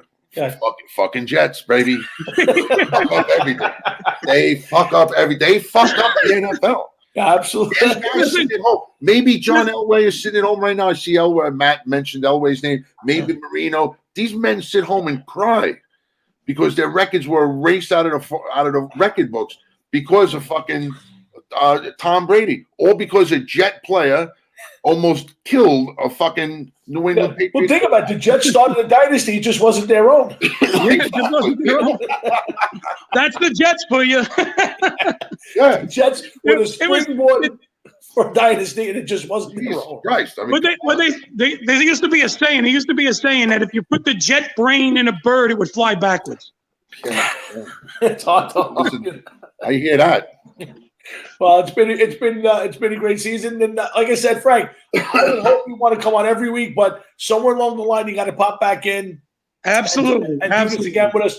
I kept you for 2 hours. I hope you don't mind, brother, because I just don't mind at all, brother. Don't mind. Anytime for you. You know that. Listen, tell Don I said hello. Give her my best. At some point, my wife are going to come. We're going to come down there and start looking around. We're going to see you guys soon. I hope. In the meantime, I love you. Stay Anytime healthy. You're welcome. You know that, bro. Stay healthy down there. Stay out of trouble, and I'm sure I'll talk to you over the weekend watching the games. You guys stay healthy up there and try and keep Jeff in line a little bit. That's impossible. I know. It's near impossible. Everybody, all right, guys. Have a great night. That's our friend Frank Jeffrey. Take care, Frank. So that was a nice segment, Jeff. Yeah. Yeah, it was fun. Yeah, it was nice to have Matt in there, but he is a Cowboy fan, so he really wouldn't have had much to say anyway. Well, listen, you just say that because he likes your hated enemies. Yes, that's true. Somebody asked me this the other day. What team do you hate most in that division? And I said, I hate the Eagle fans. I hate the Eagles. But there's one common denominator for the rest of the division. We all hate the Cowboys. Everybody hates the Cowboys. Listen, I'm sure that if you asked a Cowboy fan, they would say they all hate the Redskins. Or I would think so. They all hate one another. But the team that you should hate the most in that division, is the New York Giants, and I'll tell you why. Go ahead. They stay in that division. They should do something like move. Move? Where would you want them to move? How about the Jets move? Get their own stadium. No. They're fine right where they are. It doesn't really matter. Why do they need to move to lose? They're going to lose no matter what. Okay? Let's get the New York Giants out of that division. So if you go out west, nice warm weather out in California. I know Matt hates the Eagles more. Matt hates the Eagles. He dislikes the Giants and the Redskins, but he hates – and I agree with them. Eagles, over the years, have had the biggest thorn in the Giants side. You expected to lose to the Cowboys. Well, You hated to lose to the Eagles. You hate them. You got to think of this, okay? And I want you to both think of this. Matt, you too. Listen to me, please. Okay, when you think of NFC East, the Giants, the Redskins, the Phillies, the Eagles and the Cowboys. You go move over to baseball. You got the Mets and the Phillies, another Philadelphia team. You go to hockey. You have the Rangers, Islanders, Devils, Flyers, Philly, another Philly team. New York teams can't get away from Philly teams. You know what I'm saying? Like in every major sport, there's a team from New York and Philly in some division.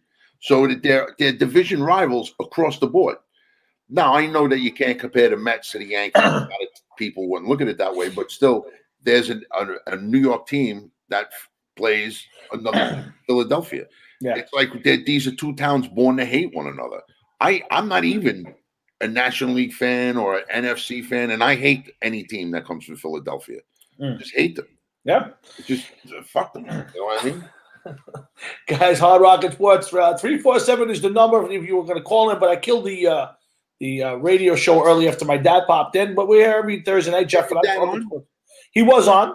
I'll try you. You were rebooting. She got on. My dad's sick. He's actually got the coronavirus. Oh no! Both my parents have it. Yeah, I've actually both of them. Are they getting over it or? My mom really had no symptoms. My dad had had it really bad. Not hospitalization bad, but bad enough. Getting better, but not quite there yet. It's been almost a week. I think it's over a week now. No, it's almost a week that he's got full-blown symptoms. A little over a week. I'm sorry. Yeah, last Wednesday he started showing symptoms. So when you talk to him, tell him I said I hope he's okay. I hope he makes it through. Much appreciated. He's getting better, and we're hoping that they're older. You know. Yeah, no, and it ran like wildfire. There was a party in my family for a cousin of mine, and there was something must have happened there, and. My aunt and uncle, my aunt's in the hospital. My uncle just came home from it. My Uncle Bob was sick. And one of my cousin's husband, two of my cousin's husbands have it and just run wild on that side of the family. So unfortunate. And my parents were in the middle of that. So wishing them all the best, and we'll wrap it. But Jeff, you said you had two questions for me. You gave me one. You said you wanted to wait on a second. Do you want to do it? Yeah, man. Go ahead. Yeah. Thank you, Matt. In all seriousness, man. Go ahead. The Giants. Oh boy. Yeah, well, you should have known it was coming. This is a serious question. Am I really going to get a serious question? Yeah, serious. You're smiling and laughing. I don't feel this is going to be. I'm not laughing. I'm not laughing. I'm smiling. I'm a happy guy right now. I'm a happy guy. I'm on the TV show. Listen, you want to know, I'm all fucked up. I got brand new computer sitting over there. That's like, I don't know what I'm going to do with it, but evidently it can't be used for this. We'll try another day over the weekend or before the other show, see if we can get it to work. Whatever. The Giants. God. You come up with these scenarios that kill me. You know that they are progressing and they're that. But meanwhile, you have Dave Gettleman, 15-35 or 15-34, whatever it is, in the last 4 years, and you think this man is the answer? How? Please explain to me how. What is it that they did? Where is it they won that they did all of this stuff that you say that this is a team going in the right direction? Please explain to me, please. Oh, I think you have to watch it. I just can't bring myself to watch it. I got you. So then it's hard for me to explain it. Here's what I'll tell you. Again, as a guy who's played the game, a guy who's coached a little bit. Listen, stop. We all play football. Okay, we played on the street. Yeah. It has nothing at all to do with the NFL. Don't even compare the two, please. I'm not saying that I played at the like me saying I played Mother Pugs, Steve Harris and Geezer Butler played MSG. So I know what it's like. Listen, I played in front of 30 people. I know the game. Is what I'm getting at is I know the game of football. Come on. And I watched the Giants. Has anybody ever in the coaching ranks ever came up we need you on our side? No. Okay, so you don't know what it's like. Okay, I'll tell you that I think I know how it's like. How's that? You have no idea what it's like. So, but okay. I watched the Giants, and I'll tell you that they're a better team. This is a team that is competitive. Now, the one thing I've said to you for years is that teams need to have an identity. Teams need to have a culture. And the one thing about the Patriots that we all agree was that when you went up there, it was the Patriot way. You could be the greatest player in the world. Randy Moss was an annoying guy. He went up there, and he became the Patriot way. And that's why they were successful. And I believe that. I think that the Giants now have that. Now, that doesn't mean they're going to be the next Patriot team. They might not win a Super Bowl ever again. I have no idea. So but I love because they win 6 games, yeah.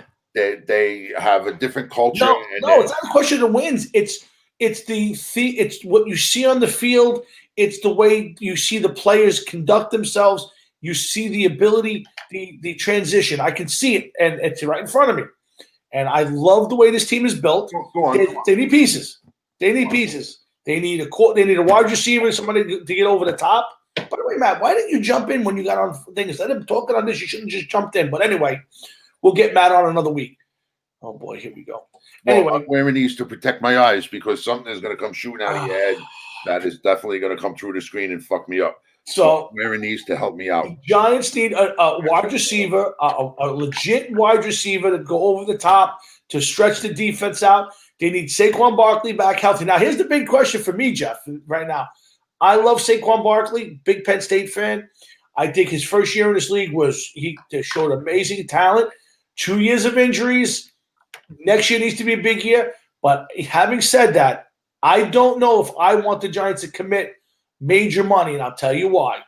Because what I saw this year was Wayne Gallman, who had a really nice season, and I think the Giants could do better with spending the money on a second tier back than on a guy long term who might not stay healthy.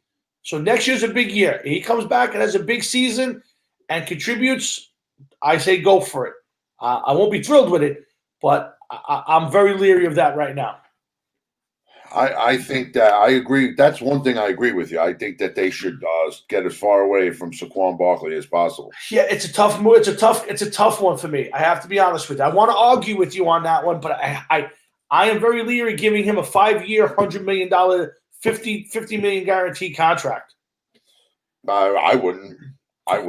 Yeah, I think that's a tough one for me. But this Giant team, I listen.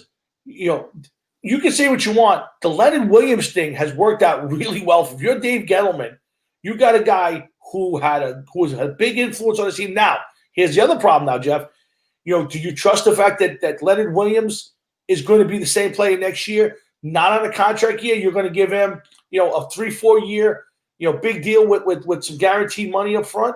I'm leery of it. I am. I would love to have him, but boy, that's a big move. If he plays again like he did this year, it would be a great move. But Gettleman has been rewarded with the play that he did this year because it changed. It helped the defensive line and the guys he played next to. So I know you never liked the move and you blasted Gettleman for it, rightly so. But I think it actually has worked out pretty good. I got to admit, I hate the error in my ways. And if there's 2 players that I hope Gettleman saves a large portion of the salary cap in would be Leonard Williams and Saquon Barkley. I say lock them up for 10 years, max money. Just pour it in. Bring it by the dump truck load for them. Yeah. No, Leonard Williams played great. And I think he finally got, again, I don't know if it was. I did not take a chance, man. I'm very leery of that because that could go really big. A lot of times guys get that big contract, and then it's just not the hunger that they had this year. And believe me. I don't think it's hunger with Leonard Williams. I just don't think that he played. I can't even say. I think he played hard. I really do. I think he played hard. I just don't think he got the results that he was hoping for. And I think that this year, for whatever reason, he actually got the results that he was looking for. I really do. But I also think that he did it at the wrong year. Why? Why the wrong year? Because I think that he's going to look to parlay that. Oh, absolutely. 100%. He's not going to get it because of the salary cap. That's a big problem because the salary cap is going to get lower this year. So you're probably 100% right on that. I think the big thing that helped him, and Matt had touched on it, Dalvin Tomlinson and Dexter Lawrence had great years this year, especially Tomlinson, and having a guy like Blake Martinez, the tackling machine. I think he was surrounded by really good players, and it allowed him to not be the focal point. And the guy went out. Listen, and had 11.5 sacks. No matter how you play it, it's a good year. No, we didn't have that many sacks. He had 11.5 sacks this year. 11.5 sacks? Yes. for a guy who wasn't getting 2 sacks a year at the For Jets. a guy that had 11 and a half sacks in his career, Yeah. he But goes again, out and matches his career totals in 1 year. Right, but do we fall into the trap, Jeff, of well, now that's going to be him the rest of his career? If that's him for the rest of his career, you give him a good contract. But if 1 year is the blip in the radar, I'm scared of giving him the big contract. I hear you, and I'm hoping that this blip in the radar is just that, a blip in the radar, and that everybody falls for it. And I think if the Giants can get him on a team-friendly contract where maybe they give him less money next year. Is he going to sign a team-friendly deal, Tom? Well, think about it, Jeff. If listen, first off, he's been in this town for 4 or 5 years now. Let's say 5, 6 years now. He's not going to get a huge contract anywhere because, like you said, the salary cap is going to be significantly less next year. Now, maybe he stays on a 1 year deal. Maybe he'll take a 1 year deal. The salary cap may be significantly different. Absolutely. On the Giants. But for other teams that have money, other teams may throw money at him. Maybe. They want him. Right, but like the Jaguars is going to have a lot of money. The New York Jets are going to have a lot of money. Yeah. There's a couple different teams that are going to have some money. I agree. Maybe they'll go and throw money at him. It's possible. There's a chance that maybe he signs a 1 year deal again somewhere to get a little bit more money and wait for the cap to jump back next year, hoping that this cap jumps. The Giants are in a tough spot to that extent with a couple of players. Obviously, Saquon's not this year. Saquon would be next year to worry about. You have a couple of players on that team. I think Tomlinson is one. And to be honest with you, if I was going to sign one of those two guys, I would sink the money to Tomlinson. He's a little younger. I think you've seen the progression. So I would rather see him. If they're going to sign just one, I want Tomlinson. And again, for me, the Giants, their first round pick, I'm going for receiver. I want it over the top. I want a guy. Maybe you want to trade back. They're at 11. I'm grabbing a top. I'm grabbing a big receiver in that spot, shore up that spot, and I think the Giants are headed in the right direction. I know you don't like it. I know you just totally disagree, and until they prove you wrong, I can't argue with you. But I do like the culture, and I like where they're headed.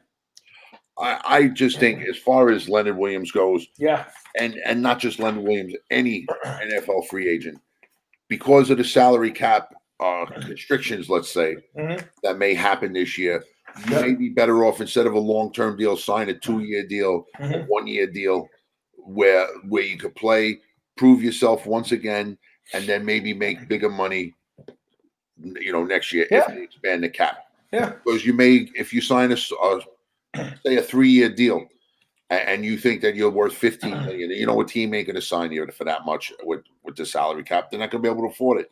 So maybe they offer you 11 or 12, and you know what I mean? You're leaving a lot of money behind. A lot of guys may not want to do that. No, I agree. And Matt Pitts, Kyle Pitts from Florida is a good player. He just reminds me, and I'm afraid of the Evan Ingram thing. You get that guy who's a kind of a fast tight end, and kind of a tweener. He's a great player. Don't get me wrong. I would rather Devonta Smith. I know he's a little small on the small side, so he scares me a little bit. But I want a speedster. I want a guy who get outside and scare people with his speed. And there's nothing wrong with Pitts. He's a fast player. I just want a burner out there. That's the guy I would want. I don't want another Evan Ingram type guy. That's what Pitts reminds me of. So we'll see. You got time. You don't know what's going to happen. See what happens with these teams. What the salary cap is. Yeah. Interesting. What they do in free agency. Yeah. No. Listen. Doesn't free agency doesn't start till March, right? No. I think it starts sometime after the Super. I'm not sure about that now. Yeah. Well, the Super Bowl is in February. It's free. Yeah, you're right. March. Yeah, you're 100% right. I think there's March after the season, after the year league starts, so the new league year starts sometime in March. You're probably right. Yeah. Listen. Big things are going to happen. Teams like the Jets have to get a coach and a philosophy again. The Giants have to peg it down. If I'm the Giants, they're not going to have a ton of money. There is some. That would be a guy for me too. I take Jalen Waddle. I take him in a heartbeat. I think teams have holes. The Jets are going to have money, draft picks, and a new coaching staff. What that does for them, I'm not sure. We'll break down the free agency. I don't see it. Yeah, again, I don't know how fast they turn around. I just, I want the Jets to. I'll say it again. I want them to get an established coach. I want to get somebody who's done it, whether at the college level or the pro level. I'd rather at the pro level. But if you give me somebody who's done something, built something that's sustained, I'm all in. If you go after that big guy, boy, you're flipping a coin, Jeff. You're just flipping a coin. I just don't see any established coaches wanting to come to the New York Jets in this current situation. They may have to take whatever coach comes their way for the foreseeable future. They build up the team a little bit. Say that the coach that they hire for next year is not the coach to take them to the next step after that. Then they may be able to get a bigger name coach. They need to show some stability. I just can't see them getting the coach that they really hope. And whoever they get, they're going to say, this is the guy that we wanted, and I don't believe that. I agree, Matt. We talked about Marvin Lewis earlier, and I think that the Jets need a Marvin Lewis type. I think if the Jets hire Marvin Lewis, like Jets said, I think the fans will march on the stadium and burn it to the ground. I think Marvin Lewis is the wrong guy, but he's that type of guy. Who's Shane Bainbridge? Okay, Shane Bainbridge. Jeff, do you know who Shane Bainbridge is? No, I do not. Shane is asking, hey, what do you think of my 16 parlay? Bills win by 1 to 13 points. Seahawks win by 1 to 13 points. Bucks win by 14 plus. Titans win by 1 to 13. Saints winning and Steelers winning by 14. I question the Steelers winning by 14, Shane. If you're asking me, that might be something there. And the one that scares me a little bit is the Seahawks. I think the Seahawks, if that game could be closer than expected. Not terrible, though. They win by 1 to 13 points. I don't think the Buccaneers are going to win by 14 points. I disagree. I think the Buccaneers are going to blow out the Redskins. I think they're going to blow them out. Yeah, I don't know, Tom. That defensive line on Washington is going to. But they can't score points, though, Jeff. They can't score. I understand that, but they can prevent them from scoring. I'm not disagreeing, but I think you wear that team down. I think that's a 21-point game. That's one of those games where they're up by 2 touchdowns and they score a late one. I just don't see that, especially if Alex Smith is hurt and he can't move at all. And the Bucs have a good defense. So, Shane, if you're asking me, and thank you for stopping by and asking us, I'm questioning the Steeler one for sure. 14 points. That team is not proved to me it can score points, and I think the Browns, with that running game, will keep that game close. I think that's I picked the Browns to win it. I'll still pick the Browns to win it. And if they don't win it, I think it's still going to be a close game, Jeff. Well, we'll see. Yeah, Buccaneers are going to blow out the Redskins. I agree with that. Any team could have a good game at any given time. Any team could have a bad game at any given time. Matchups. It's all about matchups. Well, I just think that the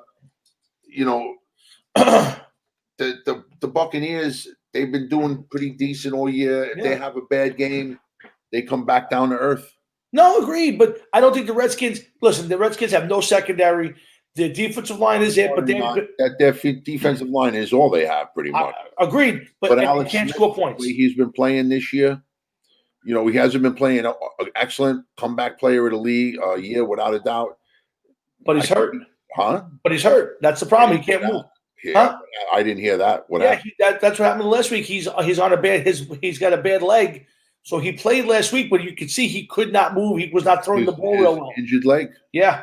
Oh, that's not good. So to me, I did not know that. Yeah. So to me, I don't give them a rat's ass chance of scoring points in this game. They may keep it close, and if Brady has a bad day, anything's possible. But I think Brady goes out there in a first home playoff game in 12 years, or maybe more than that. I think the Bucs blow that. I think the Bucs will blow out the Redskins. I can't see it being close. I called it earlier. I thought this was the 38-10 game in my book. I don't see the Redskins being able to score points. So, Shane, I hope we help you. Good luck. If you win, let us know. By all means, come back next week and let us know how you did. And look up the show. We're here every Thursday night, 7 to 10. Raphael. It's funny. I think Raphael's done with us. Why do you say that? Well, he's bailed a couple of times, and then the last week, he was supposed to be on last week with us, and I got an email that said, "Hey, I went out to. We had some people over for dinner. We went out to dinner with a couple, and they may have." But wait, I saw today the Jets are interviewing Aaron Glenn, one of their role players. I think that's. Yeah, I didn't even know he was a coach. Yeah, me either. But he went to dinner, and there was a chance they could have been COVID positive, so they were going to get tested. And then he was a little busy. And then I didn't hear from him this week, so I sent him out a message just to say I didn't ask him to be on, but I said, "Hey, how'd it go? Is everything okay?" And he just said, "Everything's okay. Weird week," and that was it. Like, not, "Hey, thanks for checking in on me. Hey, I want to get back in next week." Or so I'm gonna just leave it alone. And if he contacts and says I'm ready, then he's always welcome here. No, yeah. So, but guys, we're going to bring this to a close. I'm looking forward to a lot of football this weekend. Jeff, you working another weekend again, like you've been? Yeah. My one boss was in the hospital with COVID. Oh wow! Yeah, my other boss had some procedure done, so he's not coming back anytime soon. So it's just me. Let me ask you: is there one particular game that you're saying, I'm going to make sure I watch that game, or is it just if I get home and there's a game on, I'll throw it on? Is there one particular game you say, I got to make sure I watch that one? I'm going to try to watch all of them. I got to be honest with you. I don't remember who's playing on what days and what times. So when I get home, I'm going to put on what I can and watch what I can. Yeah, same here. Shane, I picked the Browns, so I'm going to stay with it. Here's my I think both of our points is the Steelers' offense has been very inconsistent. I'm not crazy about their defense. I think the one advantage that the Browns can have, and I think will offset the COVID thing, is I think they can really run the ball well, and I expect them to run the ball well. Although they're one of their best guard, and one of the better guards in the league is out. So good. I just think that Hunt and Chubb are too much for the Steelers' defense. Baker Mayfield still has some talent to throw to, especially with Landry. I honestly believe I think the Browns sneak in and win this game. It will not surprise me if the Steelers win. Ben could come out and come back and be healthy. Got a lot of weapons. Chase Poole, and what's his name? Juju Smith-Schuster. So it doesn't surprise me, but I did pick the Browns. I think the Browns will win this game close. So I'm just, but like I said, Shane, I hope you do well in your parlay. I'm going to throw a couple bets up myself this weekend, have some fun watching. I usually I've been doing 19 parlays, Jeff. Jesus Christmas. $10. I've not come close. I think the best I did was 5 wins. I think I went 5-4 once. So why don't you do maybe a 3-team parlay? You know what happens is every time you pick another one and the amount of money you can win goes up, you go, what if I win? What if I win? What if I win? And then you go, shot. Okay. So I will probably bet $10 on every game, one big 16 parlay, and have some fun with it and see how it goes. But it's all good, Jeff. Thanks, guys. Shane, thanks for coming. We hope we'll see you back next week. Come back next week. Let us know how you made out. Yeah, absolutely. I'm curious to see how that one plays out, Jeff. In fact, Shane, let us know how you made out. We'll put our bets up against yours. There you go. Maybe we'll throw you some picks or something as a call picks is helping us out. Whatever. What do we got here? I don't have anything here. We got a couple things we can throw out there, and I'm ordering some new swag. So this rock with a face. Maybe we could give him this. Jeff, did you put all the Christmas stuff away yet? Is everything gone? Negative. Oh, really? You can see behind me. I don't know if you can see the windows are still lit up. Yes, I see that. Yeah.